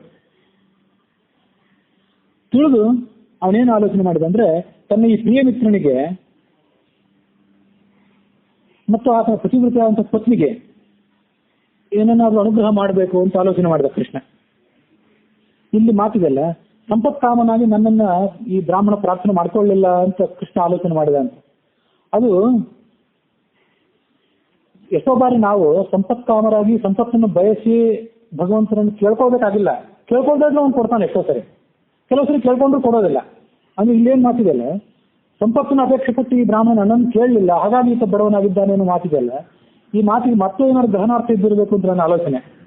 ಯಾವ್ದಾದ್ರು ಪ್ರಾರಂಭ ಬಂದಾಗ ಆತ ಬಡವನಾಗಿದ್ದಿರ್ಬೇಕು ಆ ಬ್ರಾಹ್ಮಣ. ಈ ಬ್ರಾಹ್ಮಣನನ್ನು ಕೇಳ್ಕೊಳ್ಳಿಲ್ಲ, ಆದ್ರಿಂದ ಈತ ಬಡವನಾಗಿದ್ದಾನೆ ಅಂತ ಕೃಷ್ಣ ಆಲೋಚನೆ ಮಾಡಿರ್ಲಿಕ್ಕಿಲ್ಲ. ಕೇಳ್ಕೊಳ್ಳೋದ್ರೂ ಕೂಡ ಕೃಷ್ಣ ಕೆಲವೊಮ್ಮೆ ಅವರ ಹಿನ್ನೆಲೆಯನ್ನು ನೋಡಿ ಕೊಟ್ಟು ಬಿಡ್ತಾನೆ. ಭಗವಂತ ಕೊಡೋದಿದೆ, ಕೆಲವೊಂದ್ಸರಿ ಕೇಳ್ಕೊಂಡ್ರು ಕೊಡೋದಿಲ್ಲ, ಕೇಳ್ಕೊಳ್ಳದೇ ಇದ್ರು ಕೊಡ್ತಾನೆ, ಕೇಳ್ಕೊಂಡ್ರು ಕೊಡೋದಿಲ್ಲ, ಅದು ಆತನ ಲೀಲೆ. ಆದ್ರೂ ನಮ್ಮ ಸ್ನೇಹಿತರು ಹೇಳ್ತಿದ್ರು, ಈ ನಾರಾಯಣ ವರ್ಣ ವಿಷ್ಣು ಸಹಸ್ರನಾಮ ಮೊದಲಾದ ಮಂತ್ರಗಳಿದೆಯಲ್ಲ, ಆ ಮಂತ್ರಗಳನ್ನು ನಾವು ಜಪ ಮಾಡುವಾಗ ಋಷಿ ಛಂದಸ್ಸನ್ನೆಲ್ಲ ಹೇಳಬೇಕು. ಗಾಯತ್ರಿ ಮಂತ್ರ, ಅಷ್ಟಾಕ್ಷರಿ ಮಂತ್ರಗಳಿಗಂತೂ ಋಷಿ ಛಂದಸ್ಸು. ಛಂದಸ್ಸು ಅಂದ್ರೆ ಆ ಮಂತ್ರದ ವೃತ್ತ, ರಾಗ. ಕನ್ನಡ ಪದ್ಧತಿಯ ರಾಗ ಹೇಗಿರ್ತದಲ್ಲ ಹಾಗೆ ಮಂತ್ರಗಳಿಗೆ ಮತ್ತು ಸಂಸ್ಕೃತ ಶ್ಲೋಕಗಳಿಗೆ ಛಂದಸ್ಸು. ಆ ಛಂದಸ್ಸನ್ನ ಮತ್ತು ಛಂದೋಧಾನ ದೇವತೆಗೆ ನಮಸ್ಕಾರ ಮಾಡಬೇಕು. ಮತ್ತು ಆ ಮಂತ್ರವನ್ನು ಕಂಡು ಹಿಡಿದಂತಹ ಋಷಿಗೆ ನಮ್ಮ ನಮನಗಳನ್ನು ಸಲ್ಲಿಸಬೇಕು. ಅಂಗನ್ಯಾಸ ಕರನ್ಯಾಸಗಳನ್ನ ಇವನ್ನೆಲ್ಲ ಮಾಡಬೇಕು. ಇದನ್ನೆಲ್ಲ ಮಾಡೋದು ಯಾಕಂದ್ರೆ ಆ ಮಂತ್ರಗಳಿಂದ ಹೇಳಿದಂತಹ ಬಲ ಬರಬೇಕು ಅನ್ನೋ ಕಾರಣಕ್ಕಾಗಿ. ಗಾಯತ್ರಿ, ಅಷ್ಟಾಕ್ಷರ ಮೊದಲಾದ ಮಂತ್ರಗಳಿಗಂತೂ ಅದನ್ನು ಮಾಡಲೇಬೇಕು, ಅದು ಕಡ್ಡಾಯ. ವಿಷ್ಣು ಸಹಸ್ರನಾಮದ ಮಂತ್ರಗಳಿಗೂ ಅದನ್ನು ಮಾಡಬೇಕು. ಅದನ್ನೆಲ್ಲ ವಿಷ್ಣು ಈ ಮಹಾಭಾರತದಲ್ಲಿ ಹೇಳಿದ್ದಾರೆ. ಭಾಗವತಿಯಲ್ಲಿ ಕೂಡ ನಾರಾಯಣ ವರ್ಣದ ಋಷಿ ಛಂದಸ್ಸನ್ನ ಹೇಳಿದ್ದಾರೆ. ಆದ್ರೆ ನಾವು ಗಾಯತ್ರಿ ಮಂತ್ರ, ಅಷ್ಟಾಕ್ಷರ ಮಂತ್ರಗಳಿಗೆ ಅದನ್ನು ಮಾಡ್ತೀವಿ, ಋಷಿ ಛಂದಸ್ಸುಗಳನ್ನು. ನಾರಾಯಣ ವರ್ಣ ಮತ್ತು ವಿಷ್ಣು ಸಹಸ್ರನಾಮ ಇತ್ಯಾದಿ ಮಂತ್ರಗಳಿಗೆ, ಆಮೇಲೆ ಇನ್ನೊಂದು ಮಂತ್ರ ರಾಮರಕ್ಷಾಸ್ತೋತ್ರ, ಅದಕ್ಕೂ ಇದೆ ಅಂತ ನೆನಪು. ಇದು ಅದನ್ನು ಮಾಡೋದು ಕೆಲವು ಸರಿ ಬಿಟ್ಟು ಬಿಡ್ತೇವೆ ನಾವು. ಅದಕ್ಕೂ ಮಾಡಿ ಇರೋದು ಸ್ವಭಾವ ಹೆಚ್ಚು. ನಮ್ಮ ಸ್ನೇಹಿತರು ಏನು ಹೇಳಿದ್ರಂದ್ರೆ, ದೇವತೆಗಳ ಮತ್ತು ಮನುಷ್ಯರ ಪ್ರವೃತ್ತಿ ಸ್ವಲ್ಪ ಬೇರೆ ಬೇರೆ ಆಗಿರ್ತದೆ ಅಂತ. ದೇವತೆಗಳು ಆ ಋಷಿ ಛಂದಸ್ಸುಗಳನ್ನು ಒಂದ್ ವೇಳೆ ಮಾಡದೇ ಇದ್ರು ಭಗವಂತ ಅವ್ರಿಗೆ ಅದನ್ನು ಕೊಡ್ತಾನೆ, ಆ ಫಲದಿಂದ ಕೊಟ್ಟು ಬಿಡ್ತಾನೆ. ಯಾಕಂದ್ರೆ ದೇವತೆಗಳ ಅರ್ಹತೆ. ಅವ್ರೇನು ಕೇಳದೇ ಇದ್ರೆ, ನನಗಿಂತ ಸಂಪತ್ತು ಬೇಕು ಅಂತ ದೇವತೆಗಳು ಕೇಳದೇ ಇದ್ರು ಕೃಷ್ಣ ಭಗವಂತ ಅವ್ರಿಗೆ ಅದನ್ನು ಕೊಡ್ತಾನೆ. ಮನುಷ್ಯರಾದವರು ಭಗವಂತನನ್ನು ಕೇಳಿದ್ರಷ್ಟೇ ಕೊಡ್ತಾನೆ ಅಂತ ನಮ್ಮ ಸ್ನೇಹಿತರೊಬ್ಬರು ಒಂದು ಸರಿ ನನಗೆ ಹೇಳಿದ್ರು. ಹಾಗಾಗಿ ಆ ಋಷಿ ಛಂದಸ್ಸುಗಳೆಲ್ಲ ಹೇಳಿ ಅದನ್ನ ಋಷಿ ಛಂದಸ್ಸು ಪೂರ್ವಕವಾಗಿಯೇ ನೀವು ಮಂತ್ರಗಳನ್ನ ಆ ಸ್ತೋತ್ರಗಳನ್ನ ಪಾರಾಯಣ ಮಾಡ್ರಿ ಅಂತ ನಮ್ಮ ಸ್ನೇಹಿತರೊಬ್ಬರು ಹೇಳ್ತಿದ್ರು. ಹಾಗಾಗಿ ಇದು ಈ ಬ್ರಾಹ್ಮಣ ದೇವತೆಯೋ ಸಾಮಾನ್ಯ ಮನುಷ್ಯನೋ ಇದು ನನ್ಗೆ ಗೊತ್ತಾಗುವಂಥದ್ದು. ದೇವತೆಯೇ ಇದ್ದಿರ್ಬೇಕು. ಈ ಸುಧಾಮ ಕುಚೇಲ ವಿಷ್ಣು ಪಾರ್ಶ್ವನೇ ಅಲ್ಲ, ಎಲ್ಲಿ ಕಂಡು ಬಂದಿಲ್ಲ. ಶಾಸ್ತ್ರೀಯ ನಿರ್ಣಯದಲ್ಲಿ ಎಲ್ಲರೂ ನೋಡ್ತೀನಿ, ಅದು ನನಗೆ ಆ ಸಂದರ್ಭದಲ್ಲಿ ಕಾಣಲಿಲ್ಲ. ಎಲ್ಲಾದ್ರೂ ಒಂದು ಕಡೆ ಬಂದಿರಬೇಕು. ದೇವತೆ ಆಗಿದ್ದರಿಂದ ಅವ್ನು ಕೇಳದೇನೆ ಕೃಷ್ಣ ಕೊಡಬೇಕಾಗಿತ್ತು. ಕೊಟ್ಟಿಲ್ಲ ಅಂದ್ರೆ ಏನೋ ಒಂದು ಪ್ರಾರಂಭ ಕರ್ಮ ಇದ್ದಿರಬೇಕು ಅಥವಾ ಒಂದು ಕೇವಲ ಲೀಲೆ ಆಗಿರ್ಬೇಕು. ಈಗ ಅದನ್ನು ಗಮನಿಸ್ಬೇಕು.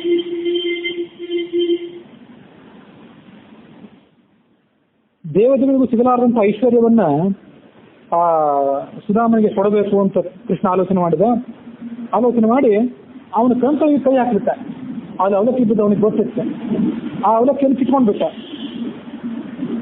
ಸುಧಾಮ ಇದೇನಿದು, ನನಗಾಗಿ ನೀನು ತಂದಿರುವಂತ ಕಾಣಿಕೆ ಇದೇ ಇದ್ದಿರ್ಬೇಕಲ್ಲ ಅಂತ ಹೇಳಿ ಅವಲಕ್ಕಿಯ ಗಂಟನ್ನು ಬಿಚ್ಚಿ ಅವಲಕ್ಕಿಯನ್ನು ಕೈಯಲ್ಲಿ ತಗೊಂಡ.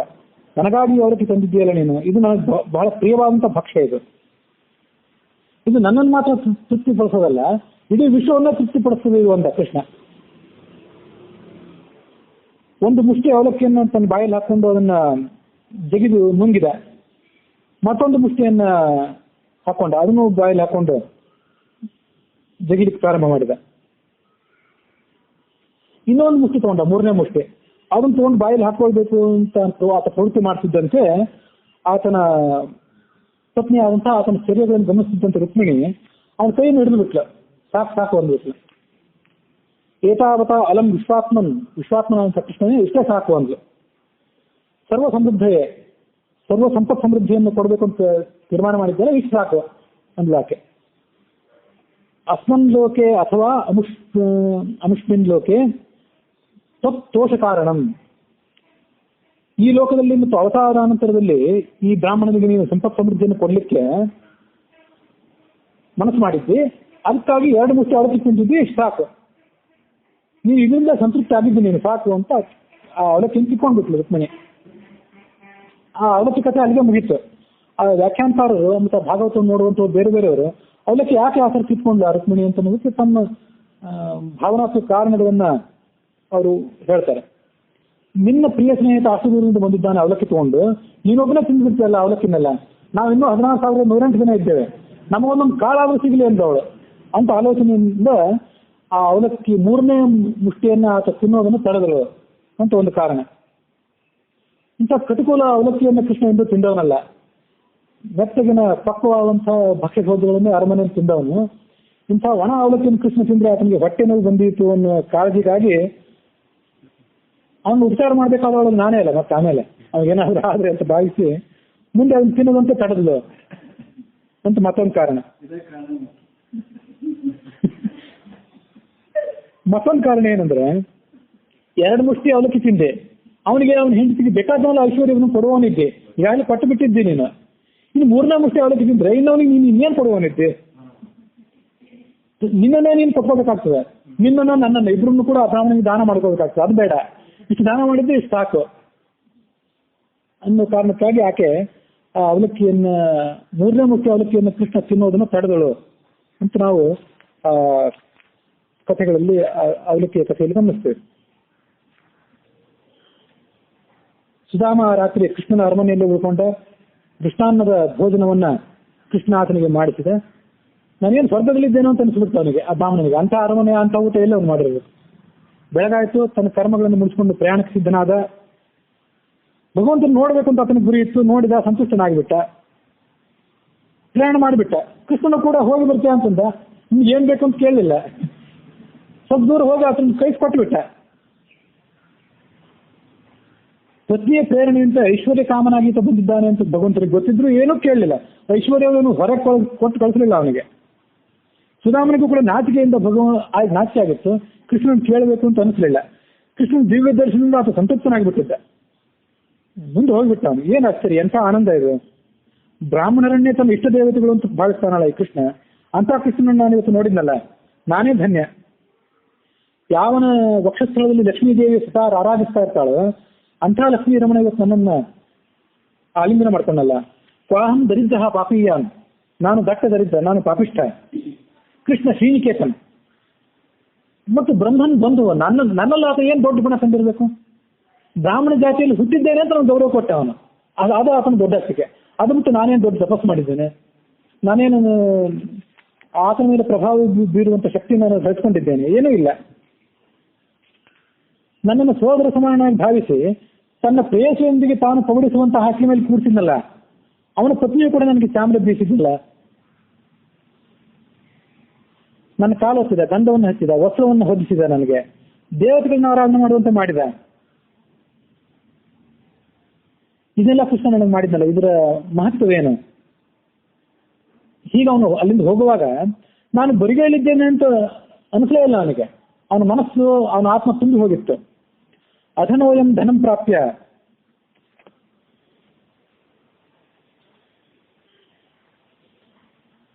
ಈ ದತ್ತದರಿದ್ರ ಅಂತ ಬ್ರಾಹ್ಮಣ ತಾನು ಧನವನ್ನೇನಾದ್ರೂ ಕೃಷ್ಣನ ಕಡೆಯಿಂದ ಪಡ್ಕೊಂಡು ಬಿಟ್ರೆ ಎಲ್ಲನೂ ಮರೆತು, ಕೃಷ್ಣನನ್ನು ಮರೆತು ಮದಾಂಧ ಆಗಿ ಹೋದಾನು ಅನ್ನೋ ಕಾರಣಕ್ಕಾಗಿ ಕೃಷ್ಣ ನನಗೇನು ಕೊಡ್ಲಿಲ್ಲ ಅಂತ ಭಾವಿಸಿದ ಅವನು. ಅದು ಏನೂ ಇಲ್ಲದೆ ಇದ್ದವರಿಗೆ ಆಕಸ್ಮಿಕವಾಗಿ ಬಂದುಬಿಟ್ರೆ ಅಲ್ಪನಿಗೆ ಐಶ್ವರ್ಯ ಒಂದೇ ಹಗಲಿನಲ್ಲಿ ಜೀವಿತಿಗೆ ಹಿಡಿದರೆ ನೀವು ಕೇಳಿರ್ಬೇಕು. ಹಾಗೆ ಮದಾಂಧ ಆಗಿ ಹೋದವನು ಈ ಬ್ರಾಹ್ಮಣ ಅನ್ನೋ ಕಾರಣಕ್ಕಾಗಿ ಕೃಷ್ಣ ನನಗೆ ಐಶ್ವರ್ಯ ಕೊಡಲಿಲ್ಲ. ನಾನು ಹೀಗೆ ಇದ್ದೆ ಇದೇ ನನಗೆ ಒಳ್ಳೇದು ಅಂತ ಭಾವಿಸಿದ ಆ ಬ್ರಾಹ್ಮಣ. ನನಗೆ ಉಚಿತವಾಗಿಯೇ ಇದೆ ಅದು. ಹೀಗೆ ಆಲೋಚನೆ ಮಾಡ್ತಾ ಕೃಷ್ಣನ ಆತಿಥ್ಯವನ್ನು ಪ್ರತಿ ಹೆಜ್ಜೆಗೂ ಸ್ಮರಣೆ ಮಾಡ್ತಾ ಮನೆಗೆ ಹೋದ. ಮನೆಯಲ್ಲಿ ನೋಡಿದ್ರೆ ಅಲ್ಲಿ ಜೋಪಡಿ ಕಾಣಲೇ ಇಲ್ಲ. ಆ ಇದು ಸೈಟ್ನಲ್ಲಿ ಸೈಟ್ ಇತ್ತು, ಆದ್ರೆ ಜೋಪಡಿ ಇರಲಿಲ್ಲ, ಸ್ಲಮ್ ಇರಲಿಲ್ಲ ಅಲ್ಲಿ. ಇನ್ನೇನಿತ್ತು ಅಂದ್ರೆ ರತ್ನ ಖಚಿತವಾದಂತಹ ಗೋಪುರಗಳಿಂದ ಕೂಡಿದಂತಹ ದೊಡ್ಡ ಅರಮನೆಯೇ ಇತ್ತು. ಸುತ್ತಮುತ್ತಲು ಉಪವನಗಳು, ಉದ್ಯಾನವನಗಳು, ಪಕ್ಷಿಗಳು ಅಲ್ಲಿ ಚಿಲಿಪಿಲಿ ಗುಡ್ತಾ ಇದ್ದವು. ಕೆನ್ನೈದಿನ ಹೂಗಳೇನು, ತಾವರೆ ಹೂಗಳೇನು, ಬಿಳಿ ಕಮಲಗಳೇನು. ಅಲ್ಲಿ ನೋಡಿದ್ರೆ ಅಲ್ಲಿ ಓಡಾಡುವಂತ ಸ್ತ್ರೀ ಪುರುಷರು, ಇನ್ನೂ ಹೆಂಡತಿಯನ್ನು ನೋಡಿರ್ಲಿಲ್ಲ ಅವನು.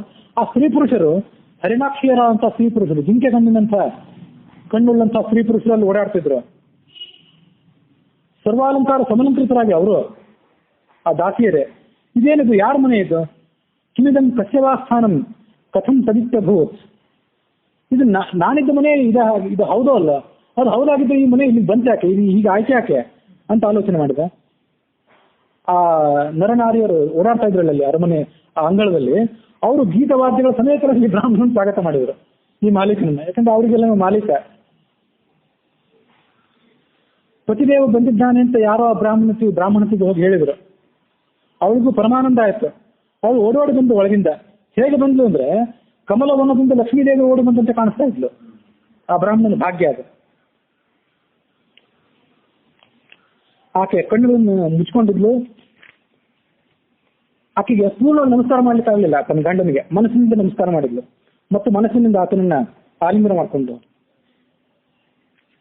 ಆ ಸುಧಾಮನಿಗೆ ದೊಡ್ಡ ಆಶ್ಚರ್ಯ, ಏನು ದೇವಸ್ತ್ರೀ ಅಂತ ಕಾಣಿಸಿದ್ದಾಳಲ್ಲ ಈ ಪತ್ನಿ. ತನ್ನ ಕಣ್ಣನ್ನೇ ನಂಬಲಿಕ್ಕೆ ಆಗಲಿಲ್ಲ ಅವನಿಗೆ. ಕೊನೆಗೆ ಆ ಪತ್ನಿಯ ಜೊತೆಗೆ ಇಂದ್ರ ಶಚಿಯೊಂದಿಗೆ ತನ್ನ ಅರಮನೆಯನ್ನು ಪ್ರವೇಶ ಮಾಡಿದ. ಒಳಗೆ ನೋಡ್ತಾನೆ, ಹಾಲಿನ ನೊರೆಯಂತೆ ಬೆಳ್ಳಗಿದ್ದಂತಹ ಹಾಸಿಗೆಗಳು, ದಂತದಿಂದ ನಿರ್ಮಿತವಾದಂತಹ ಮಂಚಗಳು, ಚಿನ್ನದ ಹಿಡಿಗಳಿಂದ ಕೂಡಿದಂತಹ ಛತ್ರ ಚಾಮರಗಳು, ಮುತ್ತಿನ ಪಂಚಗಳು ಎಲ್ಲ ಕಡೆ ನೇತು ಬಿಟ್ಟಿದ್ದವು. ಅವನಿಗೆ ಇದೆಲ್ಲ ಬಂತು ಯಾಕೆ ಈ ಜಾಗದಲ್ಲಿ ಅಂತ ಅವನಿಗೆ ತಿಳಿಲಿಲ್ಲ. ಶಾಂತನಾಗಿ ಮತ್ತೊಮ್ಮೆ ಅದನ್ನೆಲ್ಲ ಆಲೋಚನೆ ಮಾಡಿದ. ನೂನಂ, ಇದೆಲ್ಲವೂ ಕೂಡ ಭಗವಂತನ ಅನುಗ್ರಹದಿಂದಲೇ ಸಮೃದ್ಧಿ ಬಂತು. ನೂನಂ ಬತ ಏತನ್ಮಮ ದುರ್ಭಗಸ್ಯ ಶಶ್ವ ದರಿದ್ರಸ್ಯ ಸಮೃದ್ಧಿ ಹೇತು. ಭಾಗ್ಯಹೀನವಾದಂತಹ ಕಡುಬಡವನಂತಹ ನನ್ನ ಈ ಸಂಪತ್ತಿಗೆ ಕೃಷ್ಣನ ಕೃಪಾ ಕಟಾಕ್ಷದಿಂದಲೇ ಈ ವ್ಯತ್ಯಾಸವಾಯಿತು. ಮಹಾವಿಭೂತೆ ಅವಲೋಕತಃ ಅನ್ಯ ನೈವ ಉಪದ್ಯೇತ ಯದುತ್ತಮಸ್ಯ. ಆ ನನ್ನ ಪ್ರಿಯಂತ್ರನಾದಂತಹ ಕೃಷ್ಣ ತಾನು ಸಂಪತ್ತನ್ನು ಕೊಡುವಾಗ ಏನನ್ನು ಪ್ರತ್ಯೇಕವಾಗಿ ಹೇಳಲಿಲ್ಲ. ನನಗೆ ನಿನಗೆ ಎಲ್ಲ ಕೊಟ್ಟಿದ್ದೇನೆ, ನೀವು ಸಂತೃಪ್ತನಾಗಿ ಹೋಗು ಅಂತ ಹೇಳಲಿಲ್ಲ. ಭಕ್ತರ ಮನಸ್ಸಿನಲ್ಲಿ ಇದನ್ನು ತಿಳ್ಕೊಂಡು ತಾನೇ ಕೊಟ್ಟುಬಿಟ್ಟ. ಆ ನನ್ನ ಗೆಳೆಯ ಇದ್ದಾನಲ್ಲ ಅವನು ಮಳೆಯಂತೆ. ಮಳೆ ಹೇಗೆ ಅಂದ್ರೆ, ನೀವೆಲ್ಲ ಮಲ್ಕೊಂಡಿರ್ತೀರಿ ರೈತರಾದವರು. ನಾವು ಪರ್ಜನ್ಯವತ್ತು ಸ್ವಯಂ ಈಕ್ಷಮಾಣ. ನಾವು ರೈತ ಒಳಗೆ ಮಲ್ಕೊಂಡಿರ್ತೀವಿ, ರಾತ್ರಿ ಮಳೆ ಬಂದಿರ್ತದೆ, ಬೆಳಗಿನ ಹೊತ್ತಿಗೆ ಮಳೆ ನಿಂತಿರ್ತದೆ. ಮಳೆ ಯಾವಾಗ ಬಂತು, ಎಷ್ಟು ಪ್ರಮಾಣದಲ್ಲಿ ಬಂತು, ಮಳೆ ಸುರಿಸಿದವರು ಯಾರು ನಮ್ಗೆ ಗೊತ್ತಿಲ್ಲ. ಬೆಳಗಿನ ಹೊತ್ತಿಗೆ ನಮ್ಮ ನೆಲ ಬಿತ್ತಲಿಕ್ಕೆ ತಯಾರಾಗಿದೆ. ಹಾಗೆ ನಾನು ಅಲ್ಲಿಗೆ ಹೋಗಿ ಈ ಕಡೆ ಬರೋದ್ರೊಳಗೆ ಎಲ್ಲ ಸಂಪತ್ತಿನ ಮಳೆ ಇಲ್ಲಿ ಆಗಿದೆ. ಅವನ ಔದಾರ್ಯವನ್ನು ನಾನು ಏನಂತ ಸ್ಮರಣೆ ಮಾಡಬೇಕು? ತನ್ನ ಭಕ್ತರಿಗೆ ಅಪಾರವಾಗಿ ಕೊಡ್ತಾನೆ ಆತ ಕೊಡ್ಲಿಕ್ಕೆ ನಿಂತರೆ. ಆದ್ರೆ ತಾನು ಇಷ್ಟು ಕೊಟ್ಟೆ ಅಂತ ಆತ ಎಂದು ಹೇಳ್ಕೊಳ್ಳೋದಿಲ್ಲ, ಕೊಟ್ಟಂತ ಸ್ವಲ್ಪನೇ ಕೊಟ್ಟಿದ್ದೀನಿ ಅಂತಾನೆ. ಆದ್ರೆ ಪ್ರಿಯ ಭಕ್ತರಾದವರು ತಾವು ಸ್ವಲ್ಪ ಕೊಟ್ಟರು ಕೂಡ ನನಗೆ ಇವ್ರು ಬಹಳ ಕೊಟ್ಟರು ಅಂತಾನೆ. ತಾನು ಬಹಳ ಕೊಟ್ಟಿದ್ದು ಅದನ್ನು ಕಡಿಮೆ ಕೊಟ್ಟಿದ್ದೇನೆ ಅಂತ ಹೇಳ್ಕೊತಾನೆ. ನೀವು ಕಡಿಮೆ ಕೊಟ್ಟರು ಕೂಡ, ಭಕ್ತರಾದವ್ರು ನೀವು ಕಡಿಮೆ ಕೊಟ್ಟರು ಕೂಡ ಇಂಥ ಭಕ್ತ ನನಗೆ ಇದನ್ನ ಮಾಡಿಕೊಟ್ಟ, ಇಷ್ಟು ಕೊಟ್ಟ ಅಂತ ಅವ್ನು ಹೇಳ್ಕೊತಾನೆ. ಭಕ್ತರನ್ನು ಎತ್ತಿ ಹಿಡಿತಾನೆ. ನಾನು ತೆಗೆದುಕೊಂಡು ಹೋಗಿದ್ದಂತ ಒಂದು ಮುಷ್ಟಿ ಅವಲಕ್ಕಿಯನ್ನು ದೊಡ್ಡ ಕಾಣಿಕೆ ಅಂತ ತಿಳ್ಕೊಂಡಲ್ಲ, ಅದನ್ನ ಆದ್ರಿಂದ ಆತ ಸ್ವೀಕಾರ ಮಾಡಿದ್ನಲ್ಲ. ನನಗೆ ಪ್ರತಿ ಜನ್ಮದಲ್ಲೂ ಕೂಡ ಅವನ ಆ ಕೃಷ್ಣನ ಸೌಹೃದ, ಸಖ್ಯ, ಮೈತ್ರಿ ಮತ್ತು ದಾಸ್ಯಗಳು ಲಭಿಸಲಿ ಅಂತ ಕೇಳ್ಕೊಂಡೆ. ಅವನ ಪಾದಾರವಿಂದಗಳಲ್ಲಿ ನನಗೆ ಮತ್ತು ಆತನ ಭಕ್ತರಲ್ಲಿ ಒಂದು ದೃಢವಾದಂಥ ನಿಷ್ಠೆ ನನಗೆ ಸಿಗುವಂತಾಗಲಿ. ಧನಿಕರಾದವರಿಗೆ ಧನಮದಿಂದ ಏನು ಅಧಸ್ಥಪತನ ಆಗ್ತದಲ್ಲ, ಆ ಅಧಸ್ಥಪತನ ಎಲ್ಲ ಕೃಷ್ಣನಿಗೆ ಗೊತ್ತು. ಅದಕ್ಕಾಗಿ ಇಷ್ಟು ದಿವಸ ನನ್ನನ್ನು ಆತ ದಟ್ಟ ದರಿದ್ರನಾಗೇ ಇಟ್ಟಿದ್ದ. ಈಗ ನನ್ನ ಪಕ್ವತೆಯನ್ನು ಗಮನಿಸಿ ಆತ ಏನಾದರೂ ಆ ಐಶ್ವರ್ಯವನ್ನು ಕೊಟ್ಟಿರಬೇಕು. ಹೀಗೆ ಕೃಷ್ಣ ಭಕ್ತರನ್ನ ಪರೀಕ್ಷೆ ಮಾಡ್ತಾನೆ ಅನ್ಕೊಂಡ ಅವನು. ಅವನ ಜೀವನ ಹೇಗೆ ನಡೆಸಿದ ಅಂದ್ರೆ, ಆ ಸಂಪತ್ತು ಬಂತು ಅಂತ ಆತ ಹಿಗ್ಲಿಲ್ಲ, ಕೊಬ್ಬಲಿಲ್ಲ ಬ್ರಾಹ್ಮಣ. ಈ ಐಶ್ವರ್ಯಾದಿಗಳು ಇದು ನಶ್ವರ ಅಂತ ಆತ ಗೊತ್ತಿತ್ತು. ನಶ್ವರ ಅಂತ ಭಾವಿಸಿ ನಾನು ಇದನ್ನೆಲ್ಲ ಒಂದ್ ದಿವಸ ನಾನಾಗೆ ಬಿಟ್ಟು ಹೋಗೋನಿದ್ದೇನೆ ಅಂತ ಆಲೋಚನೆ ಮಾಡಿದ. ನಾನಾಗಿ ಬಿಟ್ಟು ಹೋಗಿದ್ರು ಕೂಡ ಇವೆಲ್ಲ ನಾನು ಕೈ ಬಿಡ್ತವೆ ಅಂತ, ಅದಂತೂ ವಿಷಯ ಸತ್ಯವೇ. ಅವು ನನ್ನನ್ನು ಕೈ ಬಿಡೋಕ್ಕಿಂತ ಮೊದಲು, ಈ ಧನ ಕನಕ ವಾಹನಗಳು ನನ್ನ ಕೈ ಬಿಡೋಕ್ಕಿಂತ ಮೊದಲು ನಾನೇ ಇವುಗಳನ್ನು ಕೈ ಬಿಟ್ಟು ಬಿಡ್ತೇನೆ ಅಂತ ನಿರ್ಧಾರ ಮಾಡ್ಕೊಂಡ. ಅಂದ್ರೆ ವಾನಪ್ರಸ್ಥಾಶ್ರಮಕ್ಕೆ ಹೋಗ್ತೇನೆ ಸದ್ಯದಲ್ಲೇ. ಆ ಸಂಪತ್ ನಮಗ್ ಬಡತನ ಬಂದಾಗ ಇವೆಲ್ಲ ಬ್ಯಾಡ್ರಿ, ನಾವು ಸಂಸಾರದ ಚಿಂತೆಯನ್ನು ಬಿಟ್ಟು ಬಿಡೋಣ ಅಂತ ಅನ್ಸೋದು ನಮ್ಗೆ ಕಷ್ಟ ಅಲ್ಲ, ಅದೆಲ್ಲರಿಗೂ ಅನಿಸ್ತಿರ್ತದೆ. ಪುರಾಣ ಹೇಳಿದಾಗ ಪುರಾಣ ವೈರಾಗ್ಯ, ಸ್ಮಶಾನ ವೈರಾಗ್ಯ ಮತ್ತು ಪ್ರಸೂತಿ ವೈರಾಗ್ಯ ಎಲ್ಲರಿಗೂ ಬರ್ತದೆ. ಸಂಪತ್ತಿನ ಸಮೃದ್ಧಿಯಲ್ಲಿ ಆತ ತೇಲಾಡ್ತಾ ಇದ್ನಲ್ಲ ಪತ್ನಿ ಸಮೇತನಾಗಿ, ಆ ಸಂದರ್ಭದಲ್ಲಿ ಆತನಿಗೆ ವೈರಾಗ್ಯ ಬಂತಲ್ಲ, ಬಂದಿತ್ತು ವೈರಾಗ್ಯ. ಆ ವೈರಾಗ್ಯ ಮತ್ತಷ್ಟು ದೃಢ ಆಯ್ತಲ್ಲ, ಅದು ದೊಡ್ಡದು. ಹಾಗಾಗಿ ಅದು ಏನ್ ಮಾಡಿದ ಅಂದ್ರೆ ಅನಾಸಕ್ತನಾಗೇ ಇದ್ದ. ಕಮಲದೆಲೆ ಮೇಲಿನ ನೀರಿನ ಹನಿ ಅಂತ ಇದ್ದು ಆ ಪತ್ನಿಯ ಜೊತೆಗೆ ಅಂಥ ಸಂಪತ್ತಿನ ಸಮೃದ್ಧಿಯಲ್ಲೇ ಆತ ಜೀವನವನ್ನು ನಡೆಸಿದ. ಆ ಹರಿಗೆ ಬ್ರಾಹ್ಮಣರೇ ಪ್ರಭುಗಳು, ಬ್ರಾಹ್ಮಣರೇ ದೇವತೆಗಳು. ಪರೀಕ್ಷಿತ್ ಮಹಾರಾಜನೇ ಇದು ಆ ಕೃಷ್ಣನ ಭಾವನೆ. ಹೀಗೆ ಆ ಸುಧಾಮ, ಕುಚೇಲ ಅಂತ ಅವನಿಗೊಂದು ಹೆಸರು, ಕೆಟ್ಟ ವಸ್ತ್ರಗಳುಳ್ಳವನು ಅಂತ ಹೇಳಿ. ಸುಧಾಮ, ಧಾಮ ಅಂದ್ರೆ ಹಗ್ಗ ಅಂತ ಅರ್ಥ, ಇನ್ನೊಂದು ಅರ್ಥ ಇದೆ. ಒಳ್ಳೆ ಹಗ್ಗ ಇದ್ದವನು ಅಂತ. ಅಲ್ಲಿ ಹಗ್ಗ ಅಂದ್ರೆ ಯಾವುದಂದ್ರೆ ಭಕ್ತಿ, ಭಕ್ತ ವೈರಾಗ್ಯ ಮತ್ತು ಜ್ಞಾನಗಳಿದ್ದವಲ್ಲ, ಆ ಹಗ್ಗಗಳ ಮೂಲಕ ತನ್ನನ್ನು ತಾನು ಕಟ್ಕೊಂಡು ಬಿಟ್ಟಿದ್ದ. ಕೃಷ್ಣನ ಪಾದಾರಬಿಂದಗಳಿಗೆ ಆತ ಕಟ್ಕೊಂಡಿದ್ದರಿಂದ, ಅರ್ಪಣೆ ಮಾಡ್ಕೊಂಡಿದ್ದರಿಂದ ಆತನಿಗೆ ಸುಧಾಮ ಅಂತ ಹೆಸರು. ಹೀಗೆ ಕೃಷ್ಣ ತನ್ನ ಭಕ್ತರ ವಶನಾಗಿದ್ದಾನೆ ಯಾವಾಗಲೂ ಅಂತ ಸುಧಾಮನಿಗೆ ಗೊತ್ತಿತ್ತು. ಅವನ ಕೃಷ್ಣನ ಧ್ಯಾನದಲ್ಲಿ ಆತ ಸದಾ ಮಗ್ನನಾಗಿರ್ತಿದ್ದ. ಆ ಧ್ಯಾನದ ಆವೇಗದಿಂದಾಗಿ ಆತನ ಅವಿದ್ಯೆಯ ಗಂಟು ಬಿಚ್ಚಿ ಹೋಯಿತು. ಅವಿದ್ಯೆಯ ಗ್ರಂಥಿ ಇದೆ, ಅದು ಅನಾದಿ ಕಾಲದಿಂದ ಅವಿದ್ಯೆ ನಮ್ಮ ಮೇಲೆ ಕವಿದಿದೆ. ಆ ಕವಿದಿರುವಂತಹ ಅವಿದ್ಯೆಯ ಗಂಟು ಬಿಚ್ಚಿ ಹೋಯಿತು. ಆತ ಕೃಷ್ಣನ ಪರಂಧಾಮವನ್ನು ಸೇರಿಬಿಟ್ಟ. ಏತದ್ ಬ್ರಹ್ಮಣ್ಯ ದೇವಸ್ಯ ಶುದ್ಧ ಬ್ರಹ್ಮಣ್ಯತಾಂ ನರಃ ಲಬ್ಧಭಾವೋ ಭಗವತಿ ಕರ್ಮಬಂಧ ವಿಮುಚ್ಯತೆ. ಬ್ರಾಹ್ಮಣರನ್ನು ಇಷ್ಟು ದೇವತೆಗಳು ಅಂತ ಭಾವಿಸಿದ್ನಲ್ಲ ಭಗವಂತ, ಆ ಭಗವಂತನ ಮತ್ತು ಆತನ ಸ್ನೇಹಿತರು ಈ ಕಥೆಯನ್ನು ಯಾರು ಕೇಳ್ತಾರಲ್ಲ, ಯಾರು ಹೇಳ್ತಾರಲ್ಲ, ಅವರು ಭಗವಂತನ ಚರಣ ಕಮಲಗಳಲ್ಲಿ ಪ್ರೇಮ ಭಾವವನ್ನು ಹೊಂದಿ ಮತ್ತು ಸಕಲ ವಿಧವಾದಂಥ ಕರ್ಮದ ಬಂಧನವನ್ನು ಕಳ್ಕೊಂಡು ವಿಮುಕ್ತರಾಗ್ತಾರೆ ಅನ್ನೋಲ್ಲಿಗೆ ಮಹಾಪುರಾಣವಾದಂತಹ ಪರಮಹಂಸ ಸಂಹಿತ ಆಗಿರುವಂತಹ ಭಾಗವತದ ದಶಮಸ್ಕಂದದ 81ನೇ ಅಧ್ಯಾಯ ಸಮಾಪ್ತ ಆಗಿದೆ.